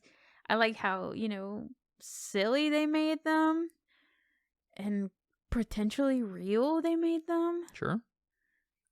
The technology. I like the robots that were malfunctioned and were just kind of had so much personality, the other robots that were locked up, because you're meant to be a robot that cleans up spills, but you're not. You're just banging your head across the spaceship, And nobody's capable of fixing them. and yes, Which is awesome. It is awesome. I think there's more. I think there's more than just the first 15 minutes. Like up there's nothing. Well, don't get me wrong. I do like Wall-E. Wall-E is a much better movie than Up. That's why they're not side by side. That's what I'm saying. True. Okay. I just wish we could have gotten the proper love story between Wall-E and Eve. Yeah. Evie or Eva, whatever. Eve. I wish we could have gotten. I almost wish the camera was literally only focused on them, and all the human shenanigans was out of focus in the background, and there was like shit going on and stuff, and we were just focusing on this simple robotic love story between the two. Okay. You know what I'm saying? Kind of like what I wish there was just a little bit of a different angle, different camera use of camera, kind of like the Lion King remake. I wish we would have just had a different angle on the actual story. Almost everything could stay the same. I wish the people were just out of focus, and then Wall-E and Eve were in the foreground, basically. Okay. You know what I'm saying? I know what you're saying. There's a lot I do like here. I do like that the people were fat. The captain's kind of fucking stupid, but that's fine. That makes sense. One of the things I do not like about this movie is the villain, I guess, basically, being the robot and the ship trying to stop the plant from being discovered. Because it would have been enough. It would have been totally enough and really fun for these fat, illiterate motherfuckers to have to deal with this problem. Because it's already a problem for them. Yeah. But they don't need the evil robot. They don't need the 2001 Space Odyssey robot. You know what I'm saying? I agree with the robot. And that's a big hang up for me. That's why it's still relatively high on my list. Yeah, it's a little bit higher, quite a bit higher. I actually might bring it up one or two spaces if I had to reorganize this. But that potential is just so, it just digs at me, man. Yeah. It makes me, I don't know what it is about the potential that makes me dislike something that's really fine. You know what I mean? It makes me dislike it. I don't know what that is. I think Wall-E has a great message. I think the love story between Wall-E and Eve is beautiful. I like the animation. Their voice acting too. Yes. It's kind of funny. Voice acting, not a lot. Pixar has a lot of pretty great voice acting just in general, but I don't know what it is about how minimal Wall-E and Eve's voice acting is. But it is so memorable. It's so good. Everyone can, think how Wall-E says Eve's name and how Eve says Wall-E's name. You picture it. And that's really all they say. Yeah. And I like Wall-E's little home. How much detail went into that. His cockroach friend. Yeah. The old movies he likes to watch. Yeah, I love that. The cockroach friend. I mean, I love a good sidekick, side character, whatever you want to call them. You know, probably Olaf is up there on my top favorite sidekick character Yeah. out of any animated film. That's fair. But I love the cockroach. I love how the cockroach survived everything. And he doesn't say a damn thing. He doesn't say a In damn fact, thing. at the time, Wally doesn't say a damn thing. You know? Yeah. It's quiet. And it's one reason you have no choice but to focus on what's happening, what's literally happening, because there's just no distractions, you know? It's Yeah, I was gonna say I like the love story, how it's not ooey gooey love, not romantic love. It's just care and appreciating. And you know, obviously Eve is the new model. She's, you know, awesome, and Wally appreciates that and he respects that, and at no point does he get like bummed out or jealous. He's like, oh my god, this girl. So I like that. I like the humans. I like what they did with them. I love that they made them all fat and chubby. Yeah. I love that. And that they're all focused like on their screens and stuff. It's awesome. And like just in line in their chairs. No one's walking anywhere. No one's doing anything. And I like in the captain's chambers that there's the pictures of like the first captain, and they got fatter and they fatter. got fatter and fatter. Yeah. That's just awesome. Yeah. I do agree with the robot villain, whatever he was. It didn't make sense to me why he was evil. Like why were you trying to stop this, dude? Like, what's your problem? Yeah. So I wish that would have been maybe developed a bit more. But my number 11 was Toy Story. Toy Story. That's my number 11. Did I say Wally's my 11? Yes. Okay. Are yours not numbered? Well, I brought down Toy Story 2.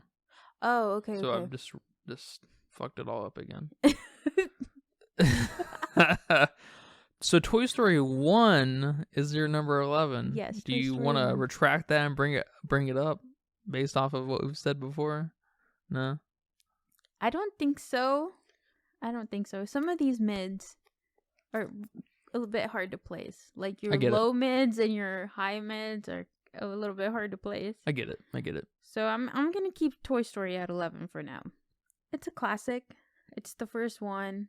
The characters are lovable. Any like Rex, Slinky, Potato Head. Woody's okay. I've always thought Woody was just okay. Why is he the main guy? I don't know. Because he's okay. But Sid, the evil kid, that's awesome. That's good stuff. That's good stuff. And then Buzz having an existential crisis. Awesome. His whole reality is being shattered. Yes. And it's so disturbing. Yes. And that's what the movie's about, which is just fucking awesome. And him, and, you know, at the same time, Woody having to deal with being, you know, sharing Andy on the favorite level. So that's interesting. But the deconstruction of Buzz's superiority in the world is so fucking dope, man. And if this movie was normal feature-length film, you know, time, which is it's the shortest Pixar movie by a good bit. It's actually just a really short feature-length film. It's almost borderline a short film. If it was any longer, it may have ran that risk of really not working that well. But man, this movie is... I can't blame anyone who thinks Toy Story 1 is the best Pixar movie. I'm just going to say it. Yeah. And now thinking about it... That's right. I might move it up higher. That's right! Let's go! Because the beginning is awesome. Yeah. You know, Woody trying to fucking kill Buzz. He's trying to get rid of this motherfucker. He is jealous. Awesome. Sid being creepy with his toys and putting them all together. Awesome. Pizza Planet. Yeah. Beautiful. Oh my god. That's like the coolest thing. You know, I'm not going to say coolest thing ever, but it's cool. It's cool as fuck. Like them Yes. sneaking from the car to the stroller to the pizza truck. You know, that's better than them sneaking from a plane in Toy Story 2. Like, Yeah. okay, whatever. Absolutely. There's like a sense of don't get caught, you know, Yes. there, and that doesn't exist in Toy Story 2. That does not exist in Toy Story 3. Mhm. That doesn't, that, and that hell for sure doesn't exist in Toy Story 4. You know, there's Yeah. like nothing at risk in Toy Story 4 except your servitude with the antique people. Yeah, I like the end where they're trying to get onto the moving van, and then Woody makes it on there, and the toys are like, oh, "It's Woody! He killed Buzz! Let's get rid of him!" And they knock him over. It's like, no, he's good now. He's trying to help you. Like, talk about anxiety inducing. That whole last scene, and then the very very end, it's Woody or not Woody, Andy opening up new presents. Yeah. And one of them's a Mrs. Potato Head. And it's like, whoa, okay. That's like, awesome. Yeah, this movie, oh, you know what? Unexpected, just genius storytelling. Didn't with that think Mrs. about it Potato enough. Head. And two of my favorite scenes are when Buzz, he's in Sid's house and he's trying to fly through the window, and it plays that Randy Newman song or whatever. And he jumps, and then he fucking falls, and his arm falls off, and it's just that is that, you know, that is the moment Buzz he's literally broken. He's literally broken. His spirit's broken. His identity is broken. His arm is off. Broken. His body, you know, it doesn't get any better than that. And he's just laying there. He's just laying there. He's just fucking laying there. The camera zooms out from the, you know, with him looking up, and he's fucking dead on the inside and out. Yeah, you're right. And then I think a couple scenes after, my next favorite scene is, they're the same on the, you know, they're both my favorites. I just could never pick. Is when Sid's little sister, I think, is having tea time with Buzz, and she's exactly Mrs. Nesbitt. Yeah. And he's just fucking there, and he's being, a new identity is being shoved on him, and he's just taking it. And then Woody's got to save him, right? But yeah, and it's so good. And there's just, I'm gonna say, Toy Story 1 is not my number one, but I'm gonna have to switch some of these around. Yeah, Toy Story 1, phenomenal film. I hope one day, same thing with Bug's Life, we see proper remakes, just made in the vein of modern Pixar animation. Exactly the same film, made in, you know, modern Pixar assets. That could be cool. Yeah, nothing else changed. Literally, don't fucking change a goddamn thing. Maybe, you know, you can add texture to the rooms, new toys that do not move, or maybe they move or in the background. They don't say anything, no new dialogue, nothing changes. And in A Bug's Life, more foliage, more maybe bugs out and about and stuff flying around or whatever, more textured and everything. That's it. We're done, you know. And I think that's on the horizon. I think that's definitely going to happen here in the next 5 years. Yeah, that could definitely be very, very cool. Yep.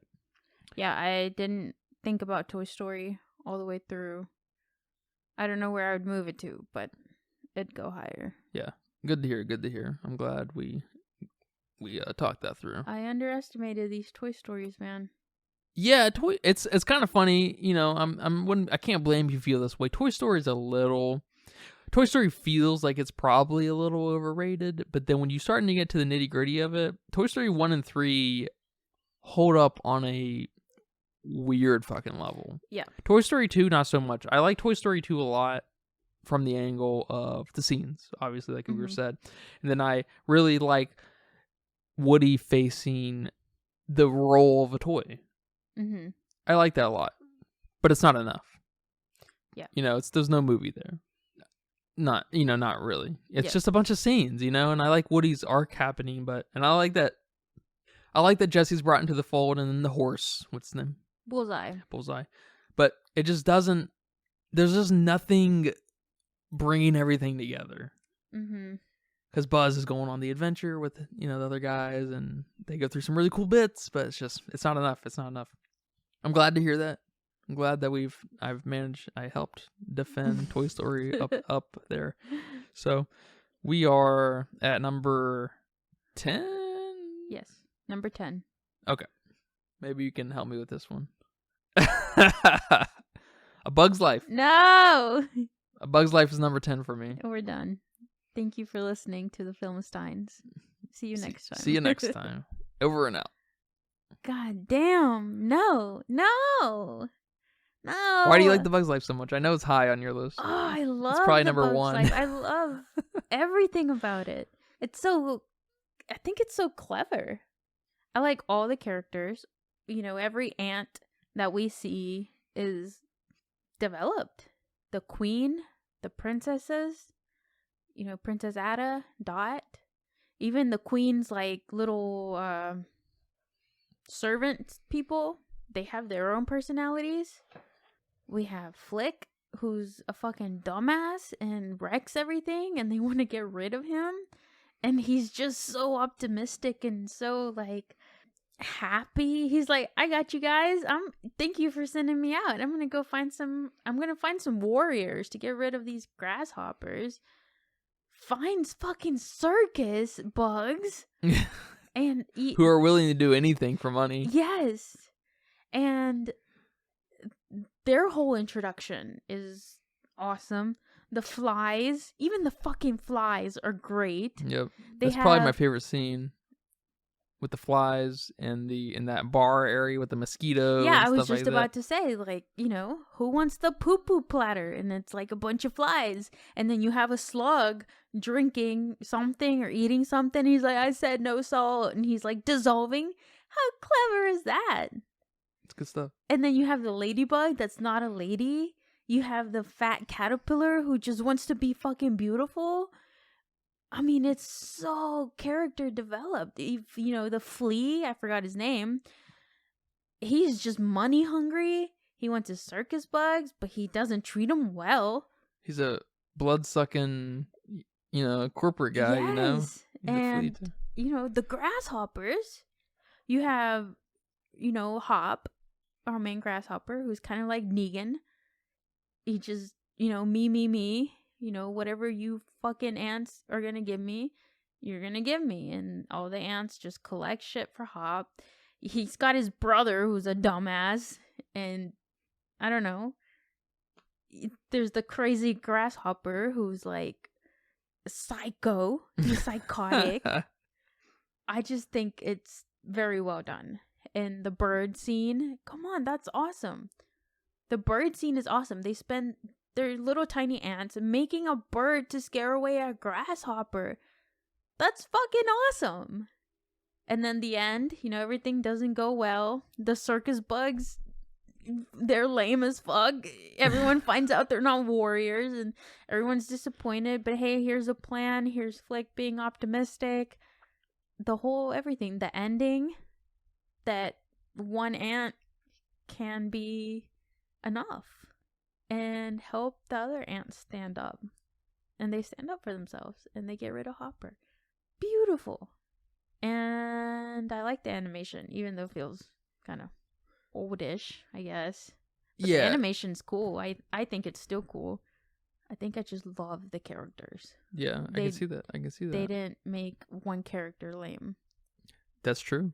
You got a stick. You made a stick bug. You made him cool. You made all these characters. The roly-polies. Oh my god. Yes. What the fuck were they speaking? German? I don't know. It's awesome. They were good. They're cool. You're right. I totally agree with everything. Thank you. And I also like the angle of an ant going on his own when ants are the most hive-minded organism on the planet. Yeah. That's a good point. And when he goes into the city, you get all these cool things. You get the homeless grasshopper who's a cricket. He's a cricket. He's a cricket? Yeah, okay. And his wings torn off or something. And oh my god, that's so sad. He's playing himself. Yeah. It doesn't sound right. It's sad. Yeah, that's because awesome. it probably got, picked by a human or something. Yeah. Isn't there a bit where like some flying bug is flying towards a bug zapper? Yes. And he's like, don't look at the light or whatever. Yeah. Clever. It's good stuff. It's good stuff. I like it. And I think that's where we get a cameo of the trailer. Is it a cameo, Easter egg, whatever, of the trailer from Monsters Inc. and the Pizza Planet van, truck, whatever. Yeah, well, we wouldn't know about the Monsters Inc. thing until years later. Until later. That's true. Yeah. Yeah, I would probably bring this up a little more after that conversation. Thank you. Just to give you a little something. You're very sweet. Because I'd have to put it above the next one, I think. I forget Bug's Life is pretty good. It's good. It's not. Good. It's definitely not the best Pixar movie. It's definitely not better than Toy Story 1. But it it's better than my next listing. Okay. Yeah, appreciate that. My number 10. What's your number 10? Is Cars 3. Oh my god. That's funny. 10? Yes. Aren't we on 10? Yeah, okay. I fucked all this up. What happened? Reorganizing stuff. Yeah, number 10 is that's where I had Toy Story 2 at first. Okay. And I dropped that down like 10 points. I forgot how bad it was. How incoherent everything really is in Toy Story 2. There's so many good parts in Toy Story 2. It's just it's not one of these movies that had potential. It's one of these movies where they wanted to flex their animation skills. And they did. And they most really certainly did. Yep. But yeah, whoa. So your number 10 is Cars 3. Mm-hmm. My number 9 is Cars 3, but I wrote Cars 2 twice. I meant Cars 3. Cars 3, I will say, underrated Pixar movie. Completely it's the proper agree. sequel to Cars 1, of course. And I can't remember a lot about it, but it does hit on a lot of really excellent notes. Because we see Lightning kind of begrudgingly fall into a mentorship. Mm-hmm. He doesn't want to, obviously. He thinks he's the best. He's going to prove he's the best, but he slowly but surely is kind of pushed into it by the nature of how the industry is changing. And I like that. I like that he's not really making the decision. It's just the industry making it happen, because that's how shit happens, you know? Yeah. I like that. It almost feels like these other movies like Monsters Inc. or Monsters University and Toy Story 3 with the, making it years later.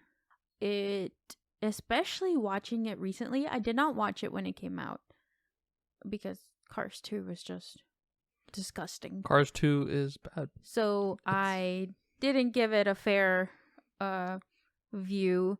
I watched it when we watched it a couple months ago, and at the time I watched it, I could kind of relate to McQueen because he's a hot shot in the first Cars, and now he's getting old, and I'm getting old, and I'm not super old, I'm in my 20s, but it's like I don't know, it just hit me somewhere that I have to now think about mentoring younger people.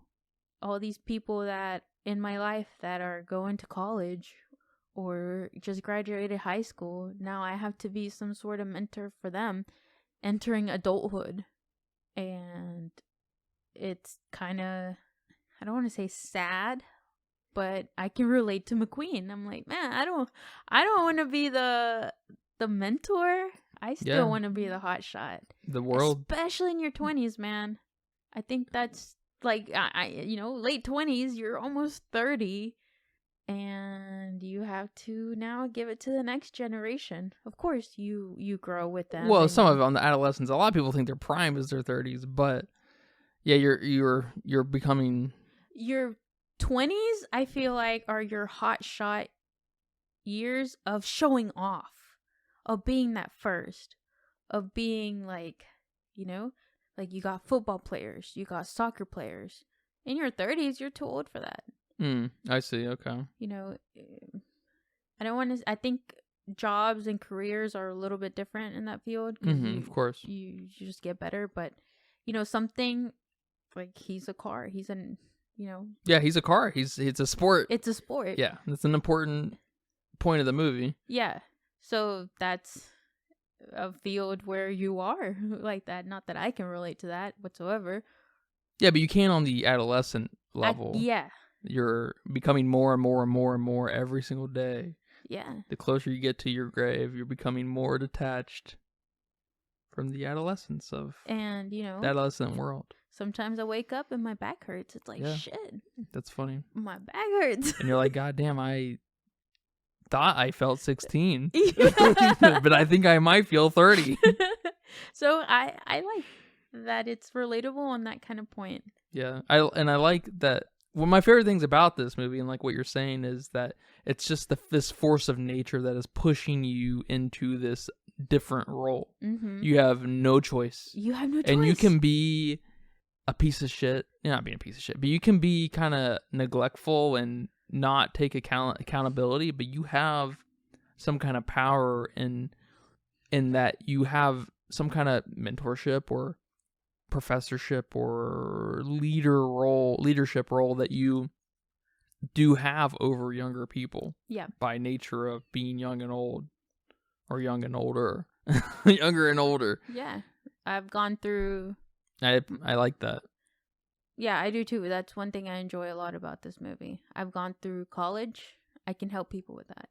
I've gone through getting my first job, even now my second, you know, big girl job, whatever you want to say. I don't know why people say that, but because it's a professional job. Yeah. There's not very many of those out in the world, professional jobs, as people who are leaving college are realizing. There's not a lot of professional jobs. Most jobs are retail or manufacturing jobs. Yeah. And now I have some experience with that. Now I can teach someone that. Yeah.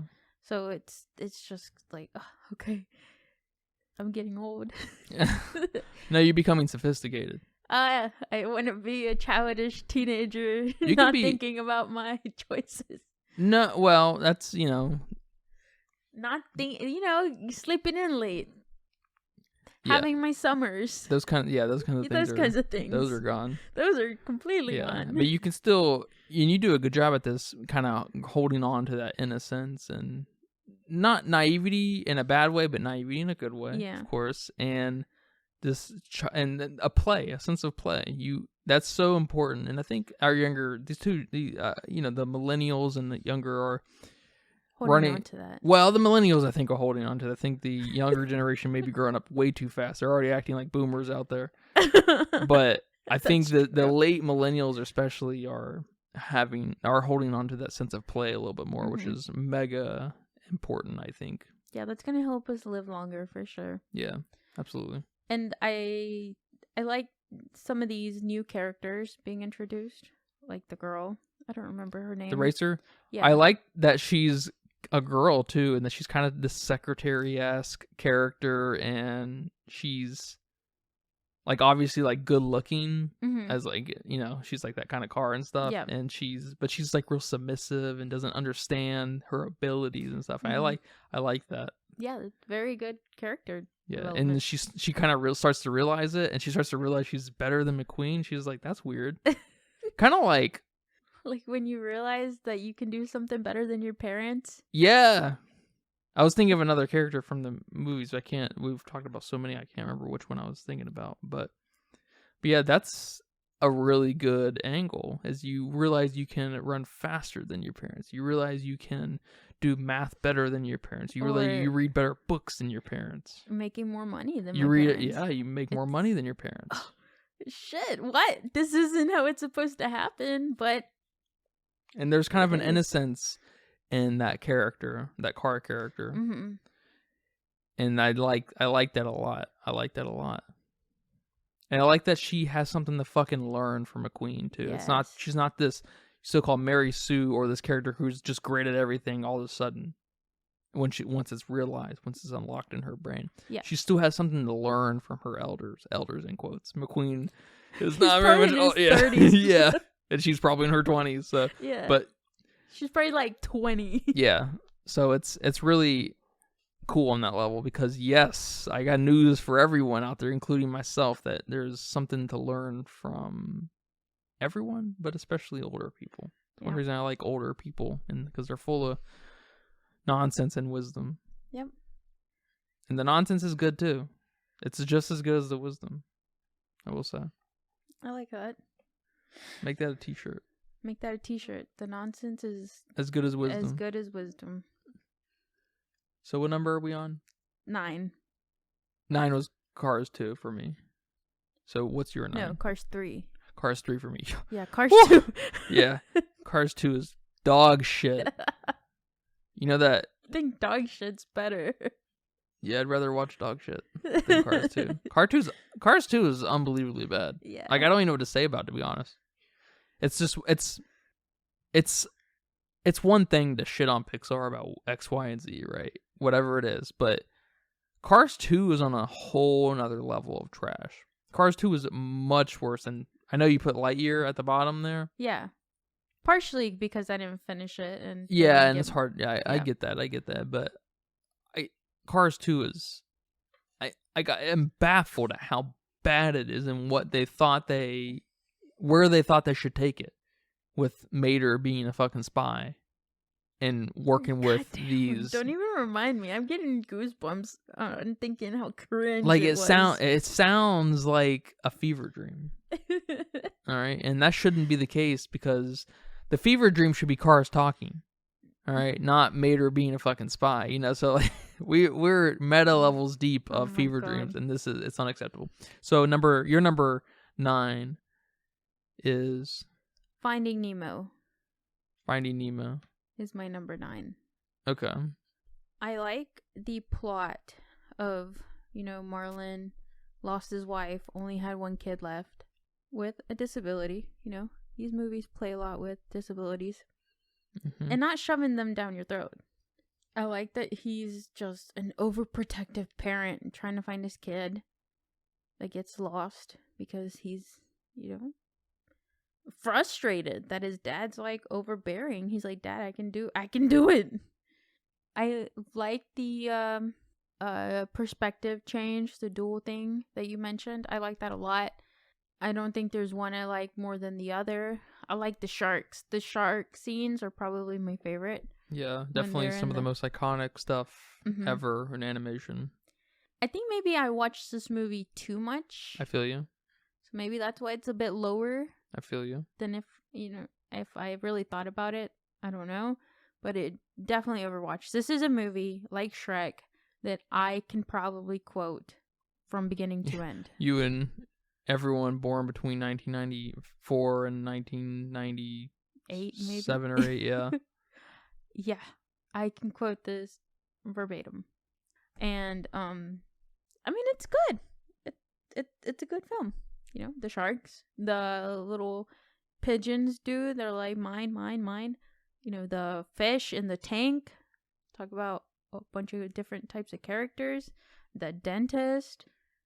Dory and Marlin's relationship, the turtles. Good. It's all good, but I just think it was a little bit too shoved.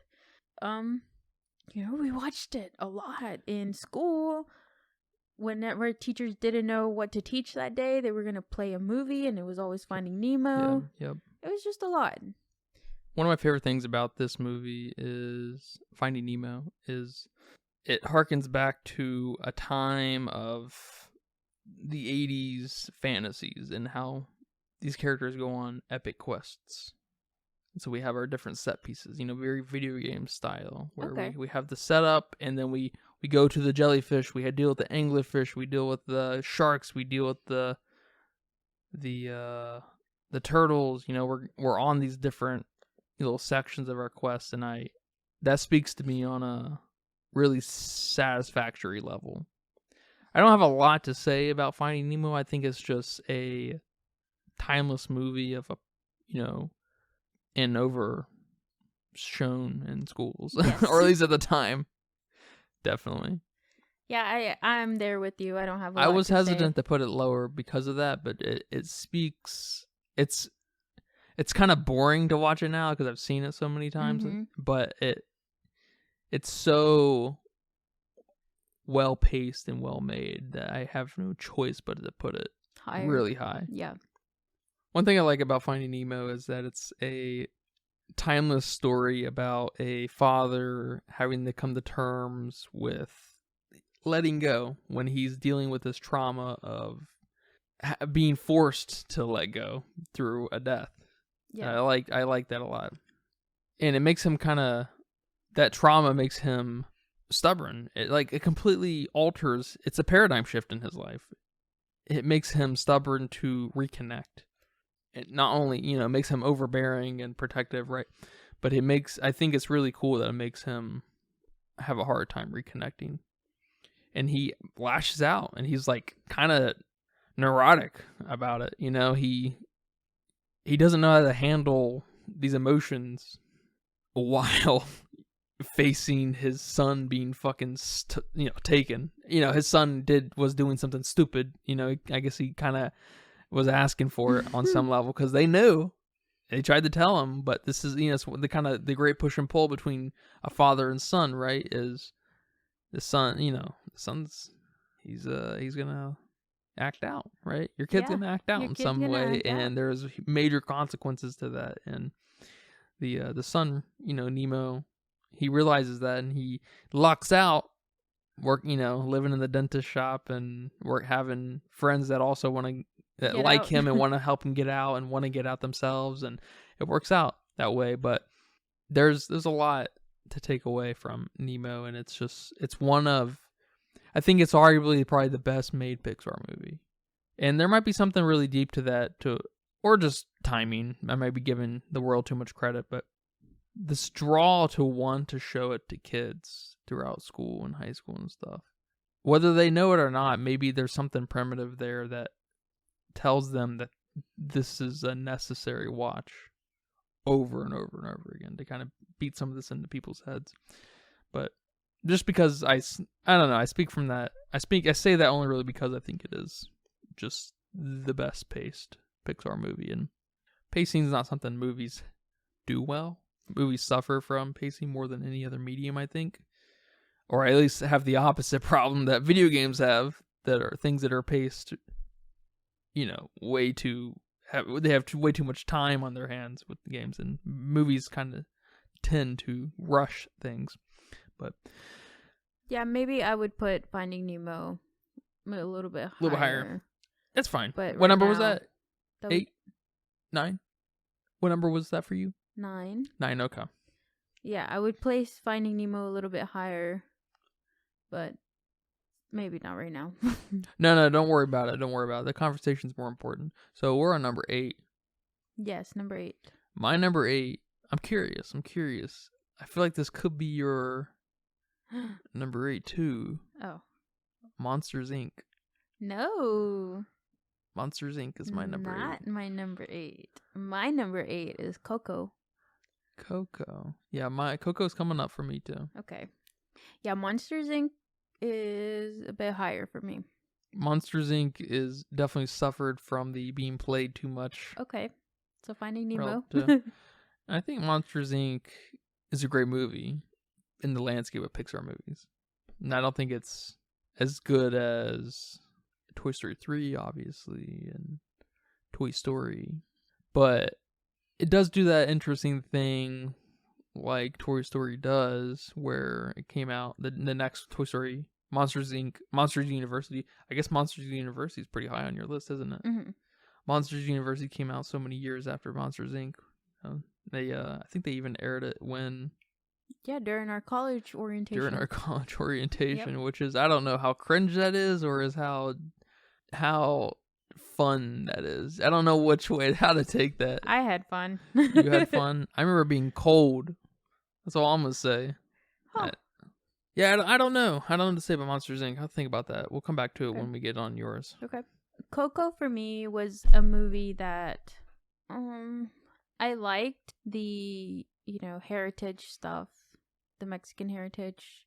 This boy is not allowed to play music, over controlling family. I like all that. I think Encanto does something very similar to, where you have this grandma who's not letting you live your life. You have these parents who aren't letting you live your life, and that's very prominent in the Hispanic culture. Your grandmas, your moms controlling you, not being able to say sorry, not giving you your freedom.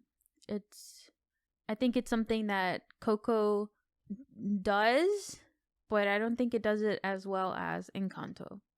But I love the play with the dead relatives, the Day of the Dead. I love that they bring them food. You know, that's a big important thing in the Hispanic culture, and I guess the Catholic culture. You bring your relatives dead. You bring your dead relatives food on that day so they can come visit you, so you can spend time with them. And we don't practice it here with my family. You know, I come from a Mexican background, even though I've lived in the US practically my whole life. But my relatives in Mexico do, and my grandma, she puts up a table and she puts her dead relatives there, and everyone brings food, and it's awesome.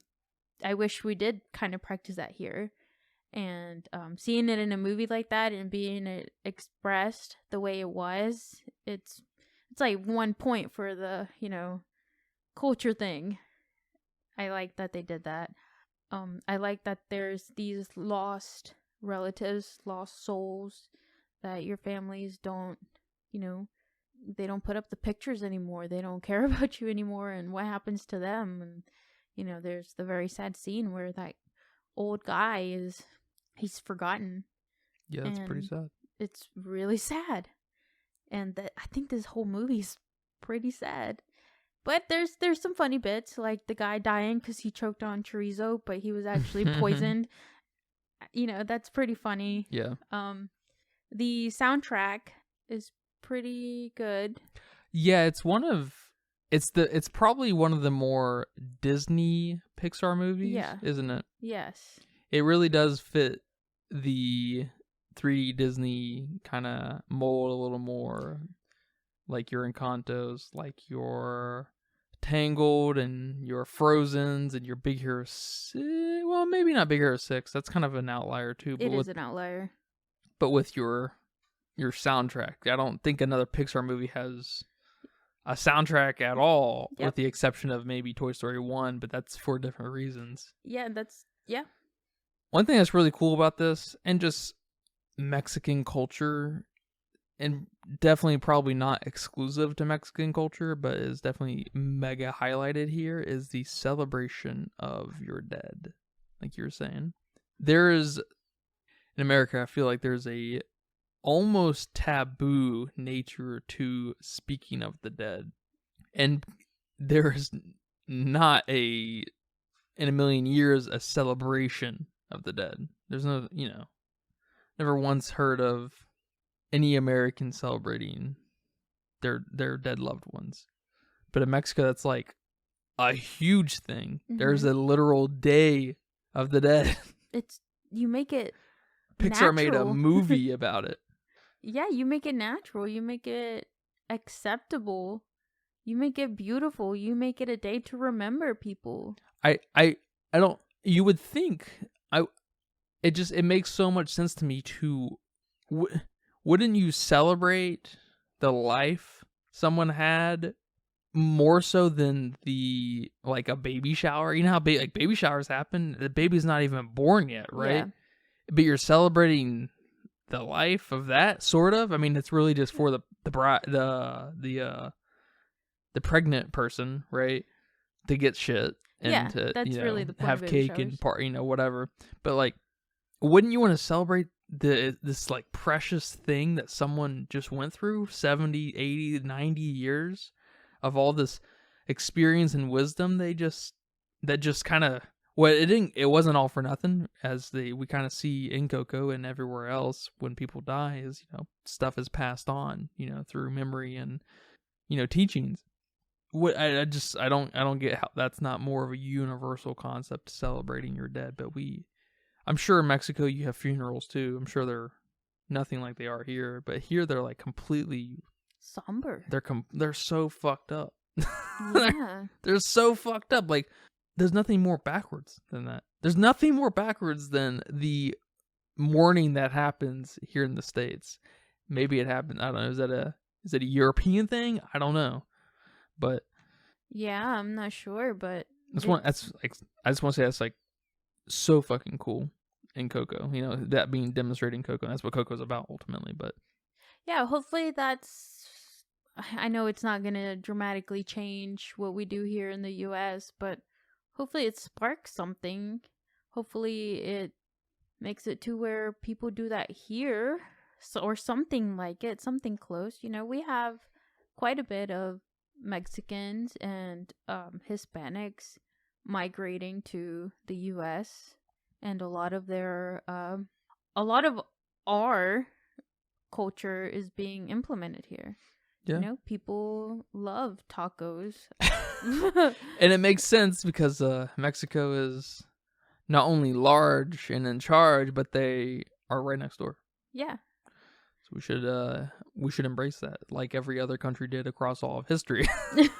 You know, you embrace your. Well, I guess that's, you know, maybe ignorant to say because of all the, you know, European war that did happen, but I guess at least we're not at war with Mexico.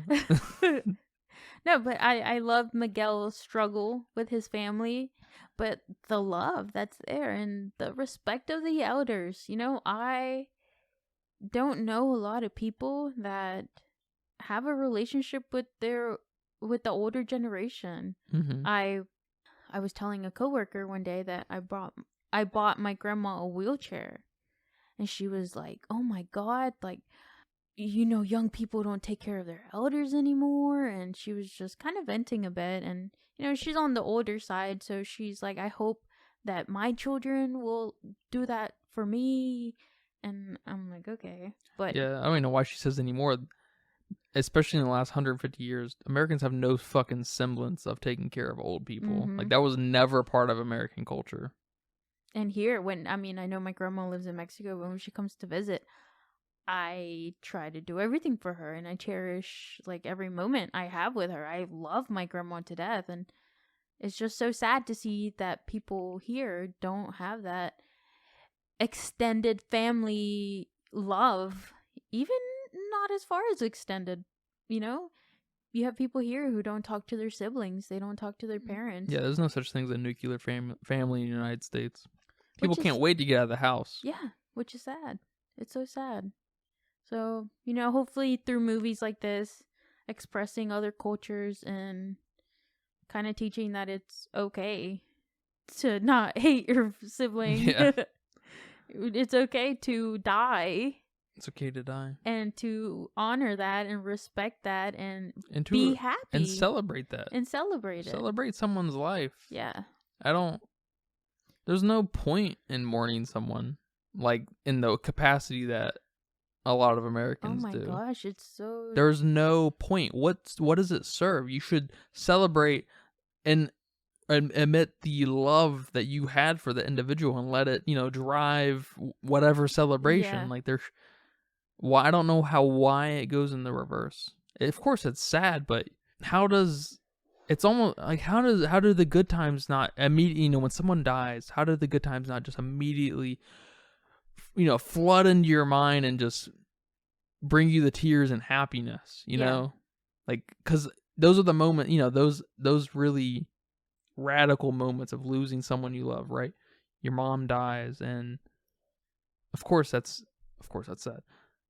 But I don't know, is it just me where you're gonna remember those really special moments you had with that individual, and those in themselves might make you cry, but that's not really, I wouldn't call that a mourning. I mean, I guess a type of mourning. Who's to say who am I to say what's mourning? But what is up with the somberness of it? I don't know.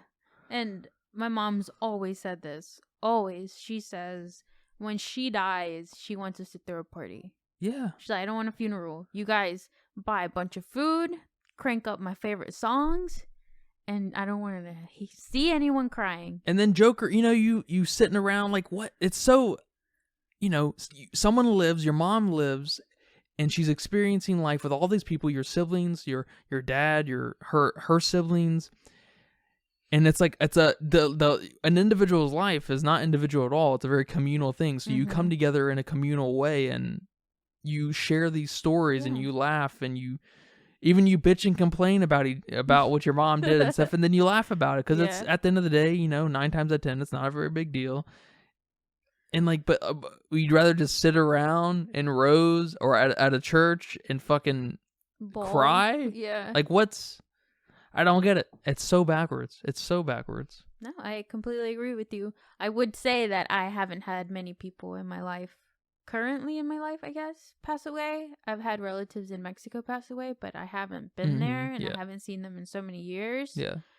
And I've only been to one funeral, and it wasn't even my relative. Mm-hmm. But I mean, that was pretty sad because everyone else was sad. Yeah. Everyone's just sitting there crying, and then you go bury them, and then that's it. Ooh. Next funeral you go to, you should start playing music and play their favorite song, and then I don't know, do something, dance. You gotta find a partner to dance. Yeah, that's and true. See what happens, and see if everybody jumps in. That'd be crazy. That'd be awesome. They're gonna kick you out. Yeah, they're gonna kick me out. Like, this girl is crazy. The parts I didn't like about Coco were the Frida Kahlo parts, and that was just kind of weird. Yeah, I forgot about that. That was kind of weird. That was almost Frida's the most popular Mexican that ever fucking lived, so we got to include her in somehow. Yeah, it's like, what do you? I guess she is on one of the bills. That makes you important, right? Sure. It doesn't make you iconic to Mexico. She is iconic to Mexico, though. Frida. Yeah, I guess she is. She's iconic. Yeah, she is iconic. You're right. But I don't know. Those parts were just weird. They're still a little silly in this context. What? All right. What's your number 7? My number 7 is Cars 1. Ooh. Here comes the debate. And you're gonna kill me for my number 7. Just gonna say it. What's your number 7? Soul. Soul is my number 7. Yeah, you're wrong. You're wrong. I imagine Soul is a lot higher on your list, and Cars is a lot higher on my list. Is Cars number 1 for you? Let's just talk about it when we get there. Okay. Number 6. Coco. Okay. My number 6 is Monsters University. That's probably our biggest difference. Monsters University. That and Bugs Life, probably. Yeah. Yeah. I love Monsters University. I did not know that. I thought Monsters University... Defend it for me. Help me fight, get through this. I don't think I can do much for you here. But I liked the dumbness, I guess. I liked the scare games. I liked the characters. They're I cute. liked that they were lame as fuck, and they still managed to do what they did. Yeah. I like the scare games because it reminded me of the Goofy movie with Max. The Extreme Games. The Extreme Games. Yes. It reminded me of that. I did like that. I like that we got a story on how Sully and Mike met. I like that they didn't like each other at first, but they grew this friendship, I guess. Yeah. I think a lot of it too is the timing that we've talked about so many times. I like that a lot. It's amazing. It wasn't it's cringe for me. It was excitement. I mean, no. Who said it was cringe? You said. No. Watching it on the football field was cringe. Okay. The movie is not cringe. Gotcha. Yeah. Okay. The only cringe movie on here is Cars 2. There's no cringe on here. There's no cringe.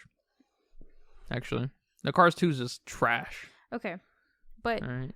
I love the timing. It's going to college is such an exciting time in someone's life, no matter where you're going. Absolutely. it's so exciting, and having kind of a childhood movie turned into a movie that's also coming along with me was awesome. Mike and Sully were going to college. I was going to college. So maybe there was a bit of that excitement there tied to that movie. And I like that they played it at our orientation. It felt very like, not patriotic, but very symbolic. Very, yeah. Like almost like this movie was made to celebrate me going to college. Mm-hmm. And it was just the perfect timing. Well, I mean, it sort of was. They were definitely cashing in on that. They were, and they got me. Yeah, they got millions of people. I like the message that it was trying to... Which was? To not give up, you know, and that it's okay if you kind of suck at something. You know, Mike was not a very scary monster. Yeah. He tried his hardest to be a scary monster, and in the end, he still wasn't. He wasn't, oh, Mike is now suddenly a scary monster. No, he was not. So he helped slowly become a scary monster with his smarts. He's a coach. He's a teacher. Mm-hmm. And I kind of like that. You know, it wasn't like, you can do anything if you put your mind to it, which I like that too, but I like that they You gotta find your own path. Yeah. That's a good point. I like that. That's also displayed in the setting of college, because that's the time to navigate around, you know, those obstacles. Because, you know, how many people change their majors just because the work's hard? Yep. You know? Now, there's one thing to say about them. They're probably lazy, because I'm willing to bet that most people can do... I mean, I gotta be careful there, you know. But I want to say most people can do anything in a college setting. Maybe not to the graduate level, but I think anyone can pursue a creative writing degree. I think anyone can pursue a physics degree. I think anyone can pursue a computer science degree, or can get it, the bachelor's degree, if you put the work in. But a lot of people don't want to put the work in. Mm-hmm. You know, I think that's very obviously the main reason people change majors. Yeah. Because I'd be interested in seeing which majors they came in for, and then what they changed to, and I'd be willing to bet they change more than once too. It's on average, you know, kind of like people who get divorced more than once. Yeah. I'd be willing to bet that people who change their majors, you know, they change it more than once. But that's a good point. I like that. I didn't think about that. That's a really, really cool point. I just wish it wasn't as silly. Yeah, it was a little bit silly, but I like the silliness. I like that the, you know, group of lamos, that one of them was an adult going to college. Yeah, that was funny. Oh, that's so funny. And he hooks up with one of the kids' moms. Like, oh, that's awesome. That is good stuff. It's good stuff. So I think maybe if this movie wouldn't have come out when it came out, it might be lower on my list. But because that sentiment is tied there and that excitement is tied there, it's a little bit up. I hear that. Nothing wrong with that. That context is good because it makes your defense more powerful, though. Thank you. Good job. Thank you. Yeah, it's not going anywhere for me. I do like that point, though, of Mike having to find his way. That's good stuff. What number are we on? Number 5. Top 5. Here we go. Top 5. Well, I've already talked about it. Finding Nemo. Okay. My number 5 is WALL-E, which I've also briefly talked about. WALL-E's in your top 5? WALL-E made my top 5. Wow, that went from probably bottom half to top. For me? Yeah. Yeah, it used to be a movie I didn't like. I would kind of associate that movie with the people who like Up in my mind. Yeah, I could see that. It's kind of got similar setups. Yeah, so I kind of stayed away from it. Like, I hear that. And then I rewatched it and I'm like, oh, it's so cute. Yeah, those first few minutes of WALL-E are unbelievably good. I wish, man. Yeah, really the only bad part about WALL-E for me was the robot. Good. the villain robot, not the other robots. The other robots were awesome. Yeah. The cleaning robots, that little robot, tiny robot that would clean after Wall-E because he's so dirty. Yeah. Yeah, the villain robot is a killer for me. Yeah, complete killer. It's just. I mean, that's what I'm saying. Is I'm realizing this more and more in the last few weeks. Is the presence of potential in my mind just shreds a movie in my for me to appreciate it or to get some enjoyment out of it. Shreds it. It's funny. Not even fair for the movie. That's that's my bias. Yeah, what number was that? That 4. was number 4. 4. Oh no, that was number 5. We're on 4. So number 4 for me is The Incredibles, the first one. Okay. My number 4 is Monsters, Inc. Okay. Monsters, Inc. is a classic. You have monsters, which I love monsters. Any monsters, I love them. So this made sense that I love this movie. Yep. I love that Mike and Sully are best friends already. We start off with them being best friends. Yep. It's not, Buzz and Woody that had to get to know each other and become best friends. And they're just going to work. The premise. Yes. And their job is? To scare. The premise, the setup is 10 out of 10. 10 out of 10. And then their way to work, 10 out, the work, the journey there.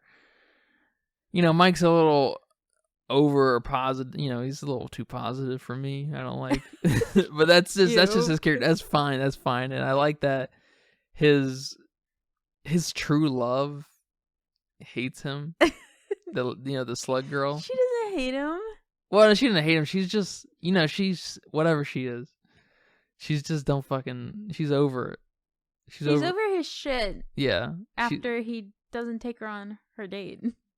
He's always late. And I'm talking to Slug Lady. Oh, that's his true love.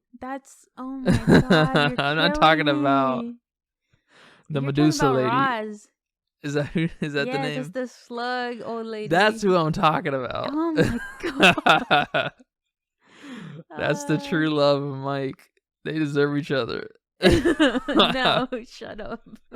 Get out of here. She's so over his shit. Love that. I love that. Yeah, it's good stuff.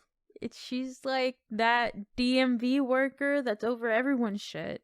And Mike's not turning in his files on time. Like, she hates him. Yeah. It's that coworker that fucking hates you because you don't do shit right.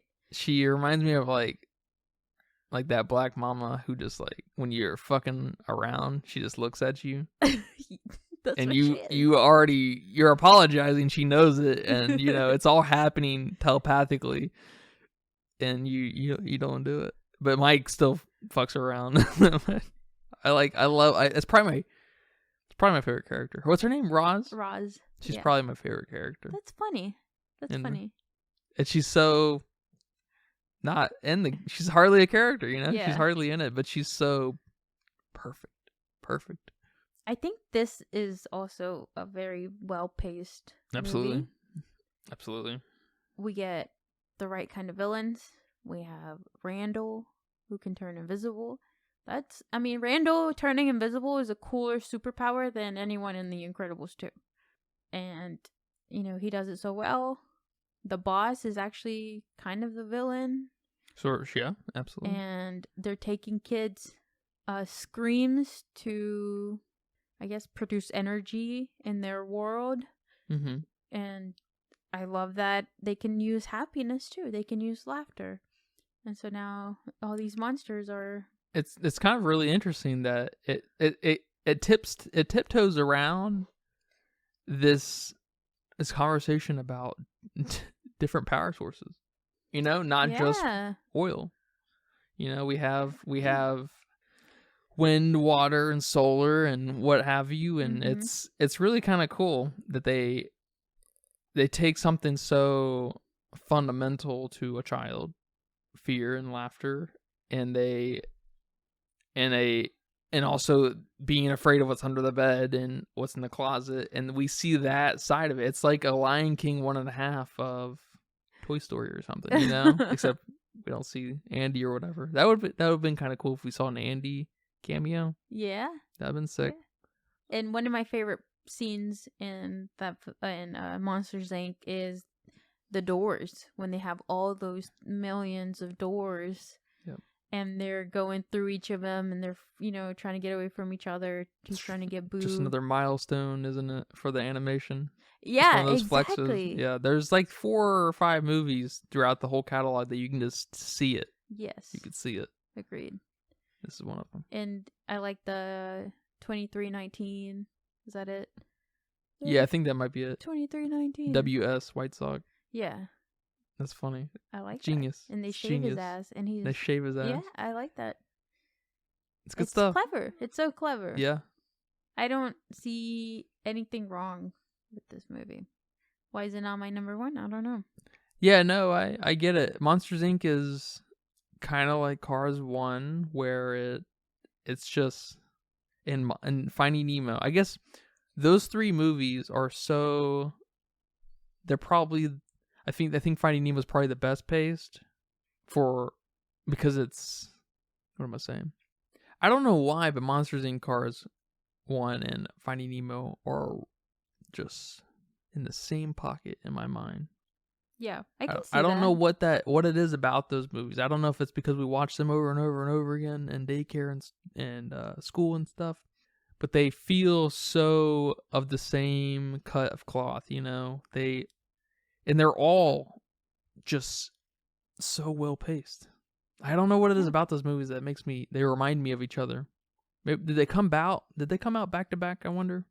I don't know. I'm not sure. Yeah, I wouldn't have a problem with Monster Inc. being someone's favorite. I could see it. I mean, I'm not gonna have a problem with any of these. If Cars 2 is your fucking favorite, good for you. Someone needs to appreciate that movie, I guess. I guess. I have a problem with it. Statistically, probably someone's favorite movie. No. Out there. Favorite movie probably ever. If your favorite movie is Cars 2, please contact me. Kill yourself? No, contact us. Contact us. Yes. You're right, contact us. Don't kill yourself. Yeah, don't kill yourself. It's okay. Yeah, that's fine. I thought that's where you're going with it. No. Yeah, you need to come on here and explain. Please explain it and try to get me to knock it, try to at least get it above Lightyear, right? I guess so. For me, just come and defend it for me. That'd be cool. And you said The Incredibles was your number 4? The Incredibles? What's your number 4? Grandpa? The Incredibles is my number 4. Okay. The Incredibles is my number 3. What's your number 3? My number 3 is Toy Story 3. Ew. Okay, I'm putting Toy Story 3 higher, but not that much higher. Yeah. Oh, okay. Yeah. Okay. It's just I don't think there's probably a Pixar movie that pays off quite as much as Toy Story 3. The Incredibles is awesome. The Incredibles is awesome. It's actually one of the more surprising movies it's definitely one of the loved ones, of course. It's probably the highest, I think it's the highest rated movie on Letterboxd of the Pixar movies. I may be mistaken. Toy Story 3 actually might be it. Those are favorites on Letterboxd. Not because of me. You don't want to see my scores for any of this. Oh my gosh. It's all fucked up. The Incredibles it's the only movie on here that makes me say it has no business being this good. It's it's well paced too. I mean, all these top movies are well paced. Really, it's hard to not say that, I guess. Yeah, it's hard to rate the top ones because they're just good. They're good, yeah, and none of them are. There's just not a Pixar movie that stands out above the rest. That's what I was saying. There's your A tier, there's your C tier, and then there's your F tier. There's no B and D tier. Yeah, and any of these top 5 for me could kind of change. Be interchangeable. Yeah, that's not true for me. The first one definitely not. The top 2 could be interchangeable, and then Incredibles will stay at 4 probably for good, and then the next 5 could probably be interchangeable. The setup for Incredibles it's just perfect. I guess there's a handful of Pixar movies that just have an incredible setup. But The Incredibles, unlike some of these other ones with great setup, like WALL-E and Up, They keep it. they nail it. I don't see movies embrace the family dynamic, you know? That everyone kind of has a role to play and they can bounce off each other and be just, they can work together. Yeah. It's genius that that's handled in a superhero setting. It's very cool, I think. Yeah, and I like about The Incredibles, I like that there's a bit more mature content about it probably is the most mature. Yeah, I Pixar movie, love that Mr. Incredible hates his fucking job. And it's gray. It's so great. And I think Incredibles 2 has a little bit of that when he's being the dad, and they try to replicate that a little bit, because I think the lights are off and stuff, and he's at home, and it's kind of homey feeling. Yeah. It's not even remotely the same, because Mr. Incredible looks fucking pale. He's in like a great place. He looks gross. Yeah. And he comes home and he looks gross. Yeah. It's so stylized. I don't think it'd be a stretch to say that it's probably the most stylized Pixar movie. I think Coco, just by nature of the ethereal, fantastical dead world, it's inherently kind of stylized. So it's hard to say that's like a style, because it's literally just, you know what I'm saying? Yeah, I know what you're saying. Because like there's like a straight up exaggerated nature of what's happening in The Incredibles that doesn't exist anywhere else, I think, in Pixar. Yeah, and it's so fucking cool. It's so cool. They do it so well, and Mrs. Incredible thinks he's cheating. Isn't that sick? And that's sick. So good. She thinks he's happier. He's getting fit. He's doing the things he needs to do, and she's like loving it, but then she's like, wait a fucking minute, why is this motherfucker looking so good? Why is he buying these nice cars? And it's so cool. It's awesome. And then she's like, I gotta go see what he's doing. And the kids are like, why? And then Violet's like, they're having like marital problems or whatever she says, and it's just so funny and so cute and so clever. And I feel like a lot of the movies towards the bottom of the list lose that kind of content. Absolutely. Syndrome, the villain, why is he the villain?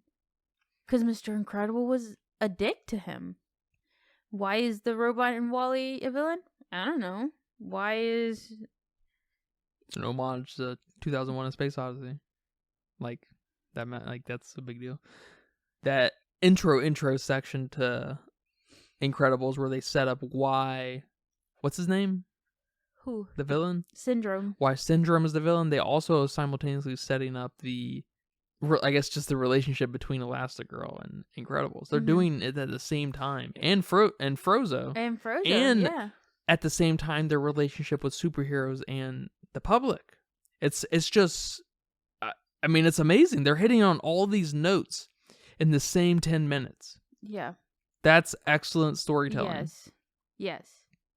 And even with Frozone, even the small little tiny bit Frozone has to say, it's iconic, He's like, I gotta do this for the greater good. And his wife's like, what greater good is there besides, like, what more greater good do you need? And he's mildly whipped too. Yeah. It's awesome. Yes, it is. And with The Incredibles, not only is it a great, great, great film, a reason it's my number 3, it's because of the merch that came out when this film came out. The McDonald's toys were epic. I got a lot of Happy Meals during that time. A lot of Frozones, a lot of Mr. Incredibles. Which one was the rare one? I don't know which one that was the rare one. Not Frozone. I had too many of those for that to have been a rare one. And he like shot out his little ice thingy. Mm-hmm. it was cool. It was so cool. It's, especially being older now, it's not something that I get to be a part of anymore. The kids' toys that come out with. They're also Happy not Meal. as cool as they And used to they're not be. as cool. I feel like it's hard to be excited Yeah. about them now. Yes. So back then, with some of these, The Incredibles are one of the ones that stick out in my mind the most. That's cool. I was never a Happy Meal person. Okay. Yeah, I was. I always got my McDouble and just ate the meat. No, you weirdo. And my fries. I was going to get the meal. You know what I do because have? I have the Incredibles Lego game on PS4. Yeah. Can't wait to platinum that. That's something. Yeah. And I think it was with Monsters Inc., which is maybe why it's my number 4. There were spoons in your cereal. What? With Monsters Inc. Like in the box? In the cereal box, yeah. There were spoons that came in there. And That's I think fun. They changed color. That's cool because you eat cereal with spoons. And they put spoons in the cereal? Yes. That's funny.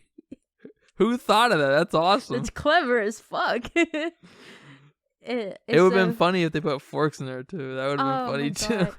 That would have been so funny. But, maybe these movies have a little bit more outside of the film itself that made me like them a little bit more, which, is it fair for the film? I don't know. But with The Incredibles, it's definitely, even without the McDonald's toys, great film. Yeah, I hope so. And then even while Elastigirl and them are trapped, they think, or Elastigirl thinks that girl, the lady, is the mistress. Yes. And she gets pissed. She punches her, right? Yeah, she knocks her out. Yeah. And which is awesome. Mr. Incredible was so happy to see her. Yeah. She's like, get the fuck away from me. And that's probably halfway in the movie or so at that point. Maybe that's carried more, all the way through. That's awesome. Because I could just see a Pixar movie today just basically forgetting that was the reason she came. I can see that. I can see them forgetting, yeah. Or part of the reason, I guess. Because I guess there was a little bit of concern from the Elastigirl because of Edna Mode spilling the beans. Oh, yeah. So she was actually concerned, but it was still in the back of her mind that my motherfucking man is cheating. Sick. Yeah. All right, top 2. Here we go. So number 2 is Toy Story 1. Oh. Number 2 is Bug's Life. Oh, shit. Cars 1 is your favorite? Cars 1 is my favorite. And I'm assuming Soul is your favorite. Soul's my favorite. Yep. Who would guess Soul's my favorite? Who would guess? If it's somber, it's going to speak to me. Which is ironic for what I was saying about Coco. Depressing. It's a different kind. Which, this one's about death, too. Soul. Yeah, Soul's about death. Yeah, I like Soul a lot. Soul is actually the only Pixar movie I would recommend to someone if they're looking for a great film. I would put it in the pantheon of some of the best animated movies ever made over every other Pixar movie. You're not convincing me. One of my only problems with Soul is the little dude who's trying to keep count of all the deaths. Oh. Mm-hmm. He's a little out of place. I know they kind of need something to tether this to kids. Yeah. And he is that answer. And he serves his place a little bit. He's a little in it. He's in it. He causes too much of a commotion, but I like Soul pretty much the same reason why I like La La Land. It speaks on the same level, which is ironically both about jazz. Or involves jazz, I should say. You're just a jazz man. I'm just a jazz man. And there is just something deeply... I'm not convinced. That's okay, you don't need to be convinced. Oh, I thought that's what you were doing here. No. I don't think if a soul does not speak to your soul,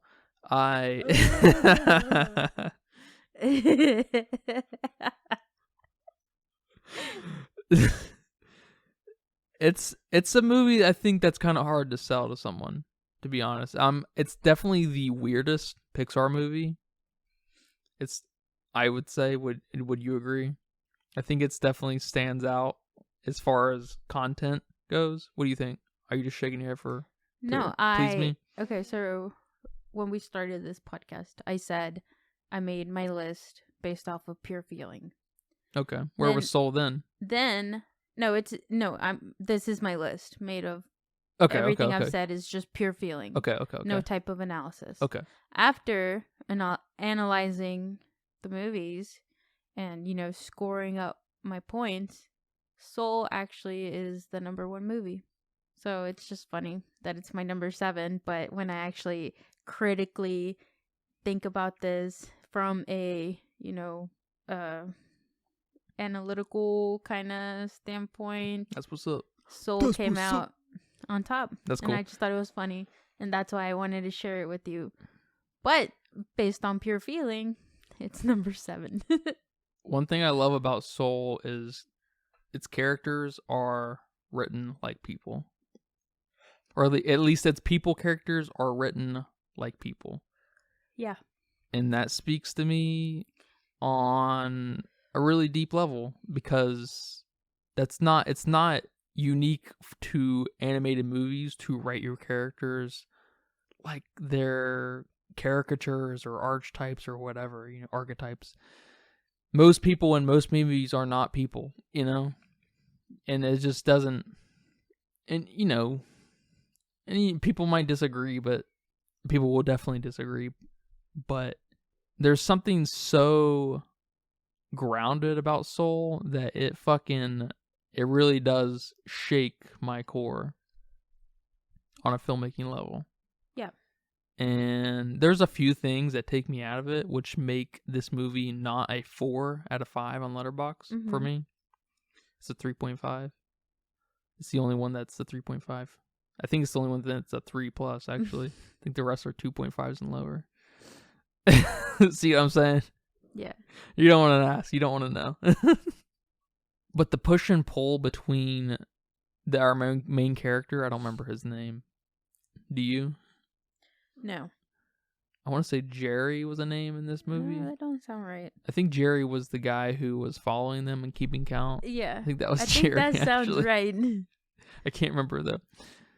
But the out-of-body experience here that's literally happening is so... It's kind of eerie. It's super eerie, and I don't know what it speaks to me on. I think about Soul on a regular basis, probably once a month, and I just cannot describe the feeling it gives me. Mm-hmm. It's maybe this is what some people feel when they watch Pixar, and they're like, "Oh, it's the magical thing," And then Soul is finally that movie that speaks to me on that level. Maybe. But I mean, I don't know. I like to believe that I am sophisticated enough to develop these ideas, but I just cannot pinpoint exactly what I like about Soul. It speaks to my soul. It really does. It just cannot. I can't get it out of that position. I can't talk it down. Yeah.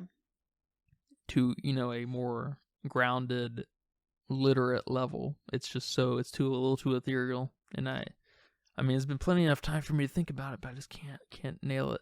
Yeah, I think Soul is a little bit too real, so maybe that's part of that feeling. It doesn't feel like an animated movie because you have all these characters that are so developed. You have him. I don't remember his name either, but he's a teacher, and he's old. He's a fucking music teacher, and they're like... That's even worse.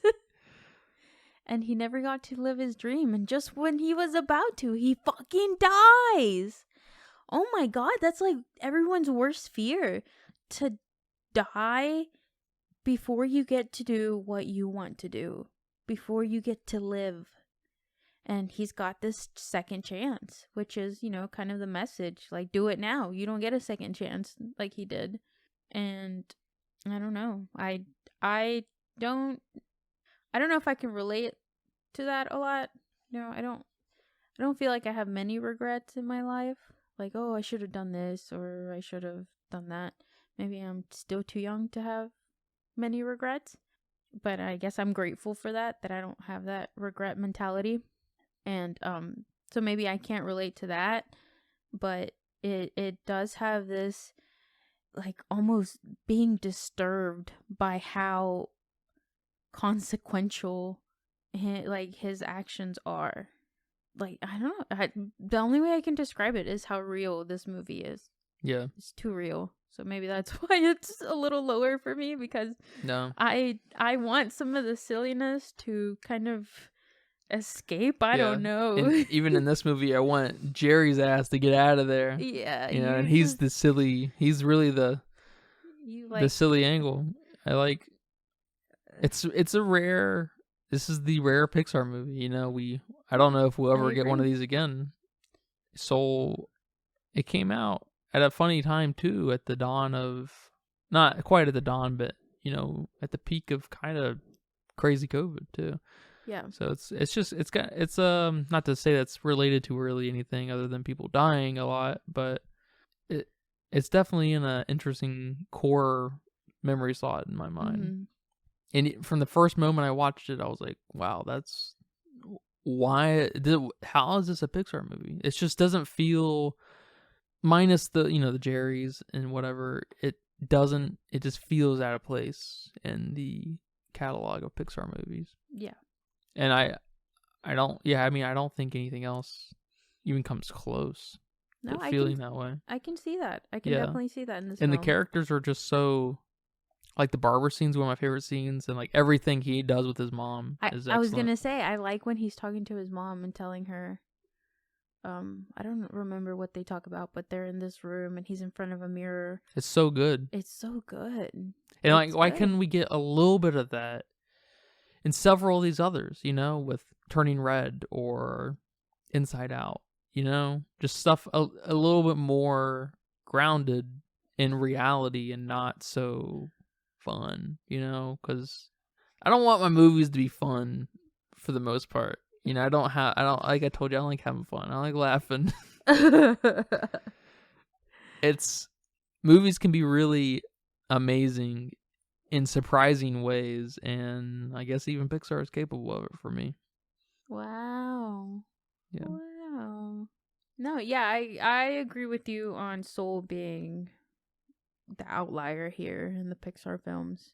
And it's animated on another fucking level too. Yes. Like I think Lightyear and Luca, came out after, maybe Turning Red too. Yeah, Turning Red. And I know Soul does kind of adopt a different art style than a lot of the Pixar movies. A lot of Pixar movies have a very similar art style, even like from Cars to Toy Story. You know, there's like a similar kind of playfulness to it. But kind of like we were talking about in The Incredibles with, you know, the sense of style with like color and stuff. There's a sense of style and texture in a lot of Soul. It's very realistic feeling.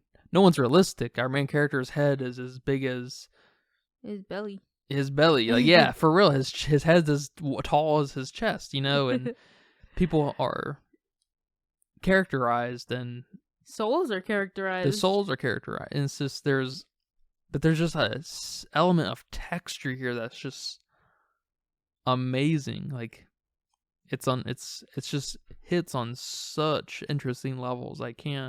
I highly recommend Soul. Over many other movies, I recommend Soul. If I had to recommend two highly produced animated movies, it'd be this and the new Puss in Boots movie. You know, these are on similar levels to me.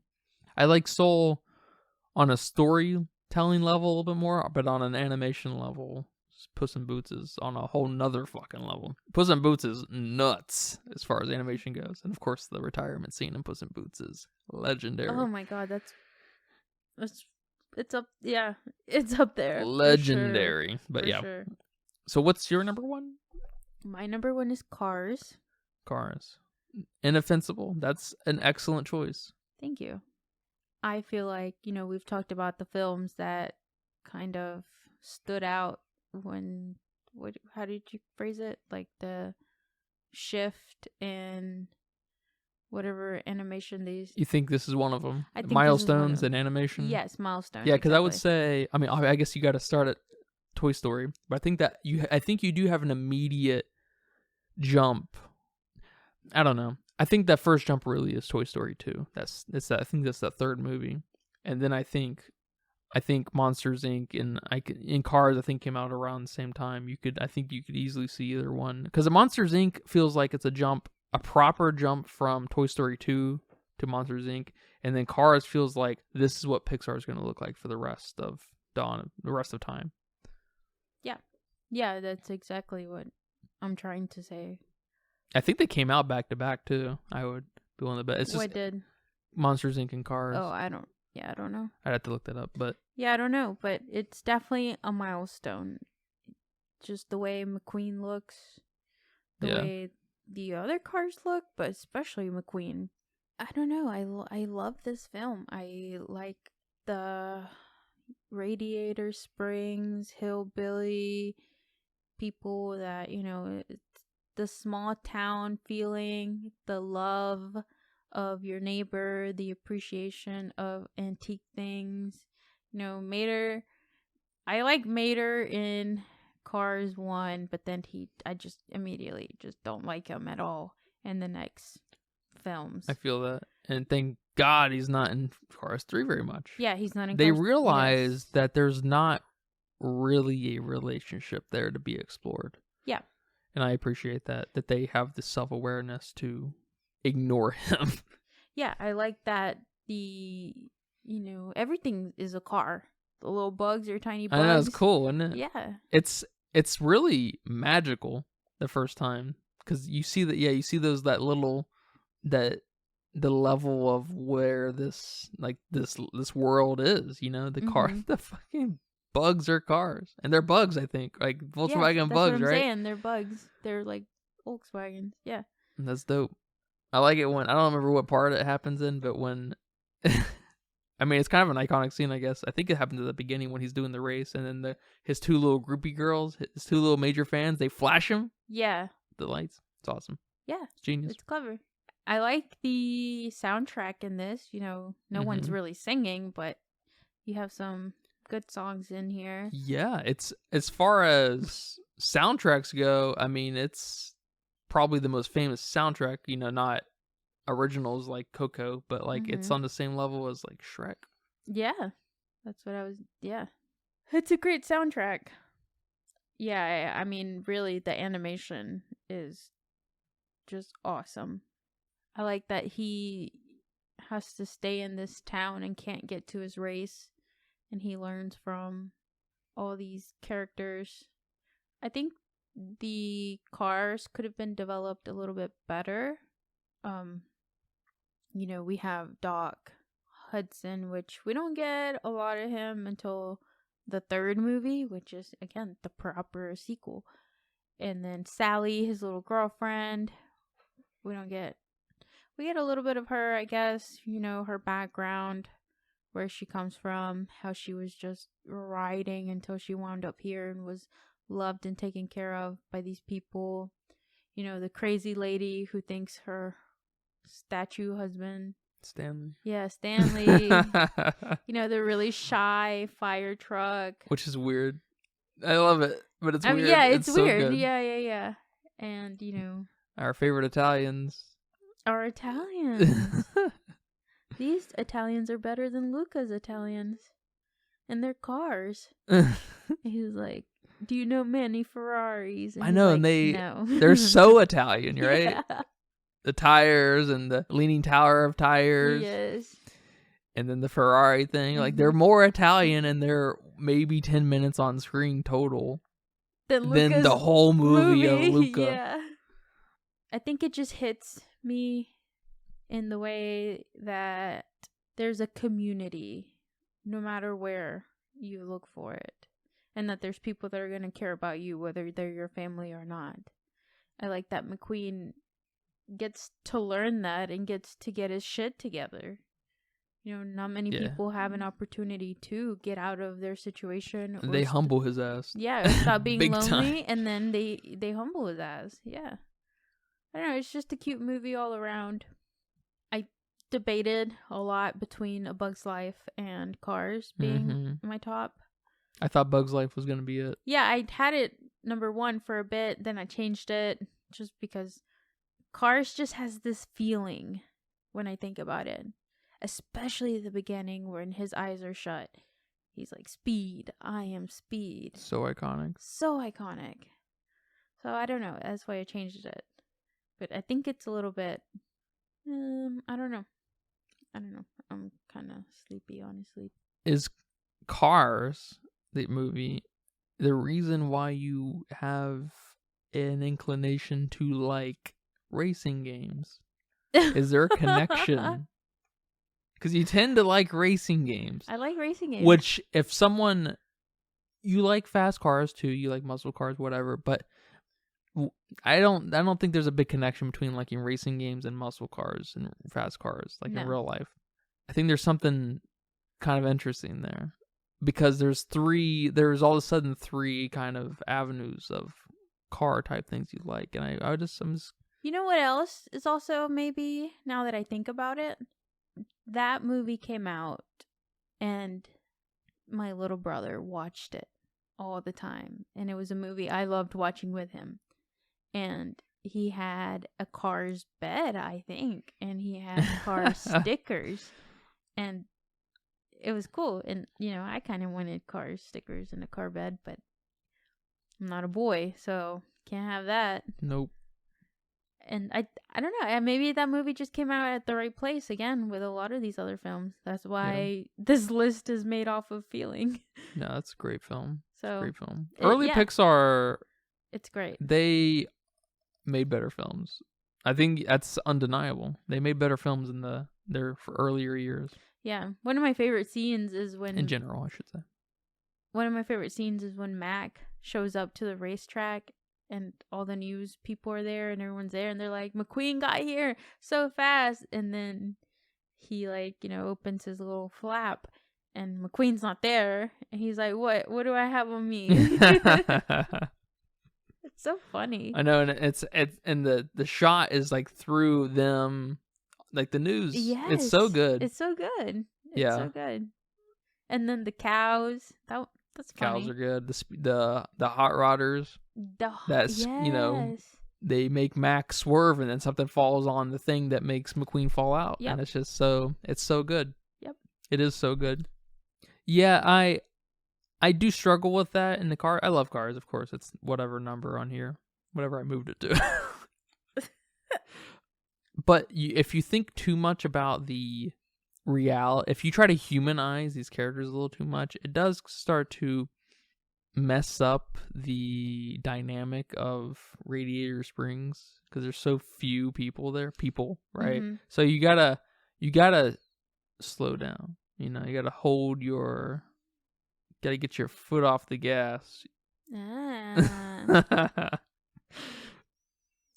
And stick with the personalities.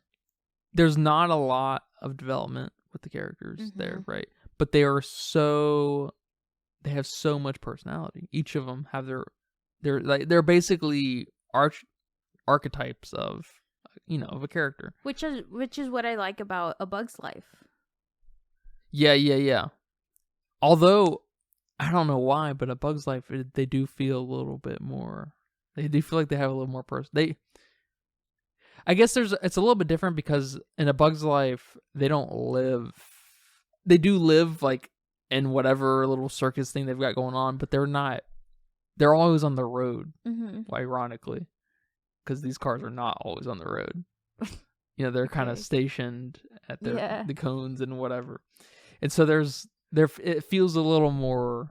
It works a little better in A Bug's Life. This motley crew of guys versus here. That is if you try to humanize it. If you cannot face that question, it's not a problem at all. I think there's infinitely lovable. Radiator Springs is infinitely lovable. Yep. Without a doubt. And Mater is kind of he's hard to love for long periods of time. And they thought they had something there, I guess, with Cars 2. But they realized they did not. I think so. Although they did have a show come out on Disney Plus with Mater. So I don't know. It's weird. Cars 2's existence is weird. That's an outlier, I would say, too, of Disney Plus as Pixar. Just in like content, just in storytelling, it just seems a little out of place. Because Cars 3 seems like the proper sequel. Yes. That should have come out around the same time Monsters University came out. 10 years after or something. Cars 1. Yeah. Cars 2 is just. Wait, it might have. When did Cars come out? I think it might have. I think you're right. I think it came out in 2018. Cars 3 came out in 2017. Okay, yeah. So that was a little more than 10 years probably after Cars 1. And Cars 2 probably came out in between halfway. Yeah, 2006. Which one? Cars 1 or 2? Cars 1. Okay, so 11 years. Yeah, 11 years. Okay, so Cars 2. Yeah, so Cars 2 should have just not happened. The Cars 3 we know and love should have been Cars 2. Yeah. And happened at the same time it did happen. Cars 2 should just be totally ignored. It's a weird one. It's a weird one. Nice talk. Thank you. Long talk. Long talk, our longest podcast yet. Congratulations. Thank you. I'm not sure how long this will be after editing, but it looks like it's going to be at least 3.5 hours. And thank you for our listeners for staying this long with us. If you made it this far, please consider donating to our Patreon, subscribing to our Patreon. Yep. You obviously enjoy the content. You obviously like us. Don't be a scallywag or don't be a freeloader and give us $1. Yeah. Yeah, what's $1, Yeah. Bring it on. Patreon. Patreon.com/Filmistines. Yeah, we weren't too drastic. Maybe a couple that were kind of drastic, but overall I think we were on the same page. Sure. Yeah, absolutely. Yeah, I don't think nothing polarizing happening here. Nothing to fight besides A Bug's Life. A Bug's Life and Monsters University were the biggest upsets. Yeah. For sure. And then had to defend Toy Story 3 a little bit. That's true. And Toy Story 1 I had to defend a little bit. 1, yeah. I hate to be the person who defends them because so many people do, but there's just something so undeniably fantastic about the Toy Stories, about Toy Story 1 and 3. But that's fine. I'll be that person today. Thank you for defending. I don't want Toy Story to fall below a couple of these, The top 10, is fine. We don't need. Yeah, if Toy Story is better than Up. I don't want to below Up. I didn't put it below Up. Yeah, I'm just saying, And that's a wrap for today's episode of the Filmistines. Thanks for tuning in and joining us on our cinematic journey. We hope you enjoyed our discussion and gained some new insights and perspectives on the world of movies. Don't forget to subscribe to our podcast on your favorite platform, especially Patreon at patreon.com/Filmistines. And follow us on social media for more film-related content. We love hearing from our listeners, so if you have any feedback, suggestions, movie recommendations, or book recommendations, please feel free to reach out to us. Until next time, keep watching and keep loving the magic of movies. This is the Filmistines signing off.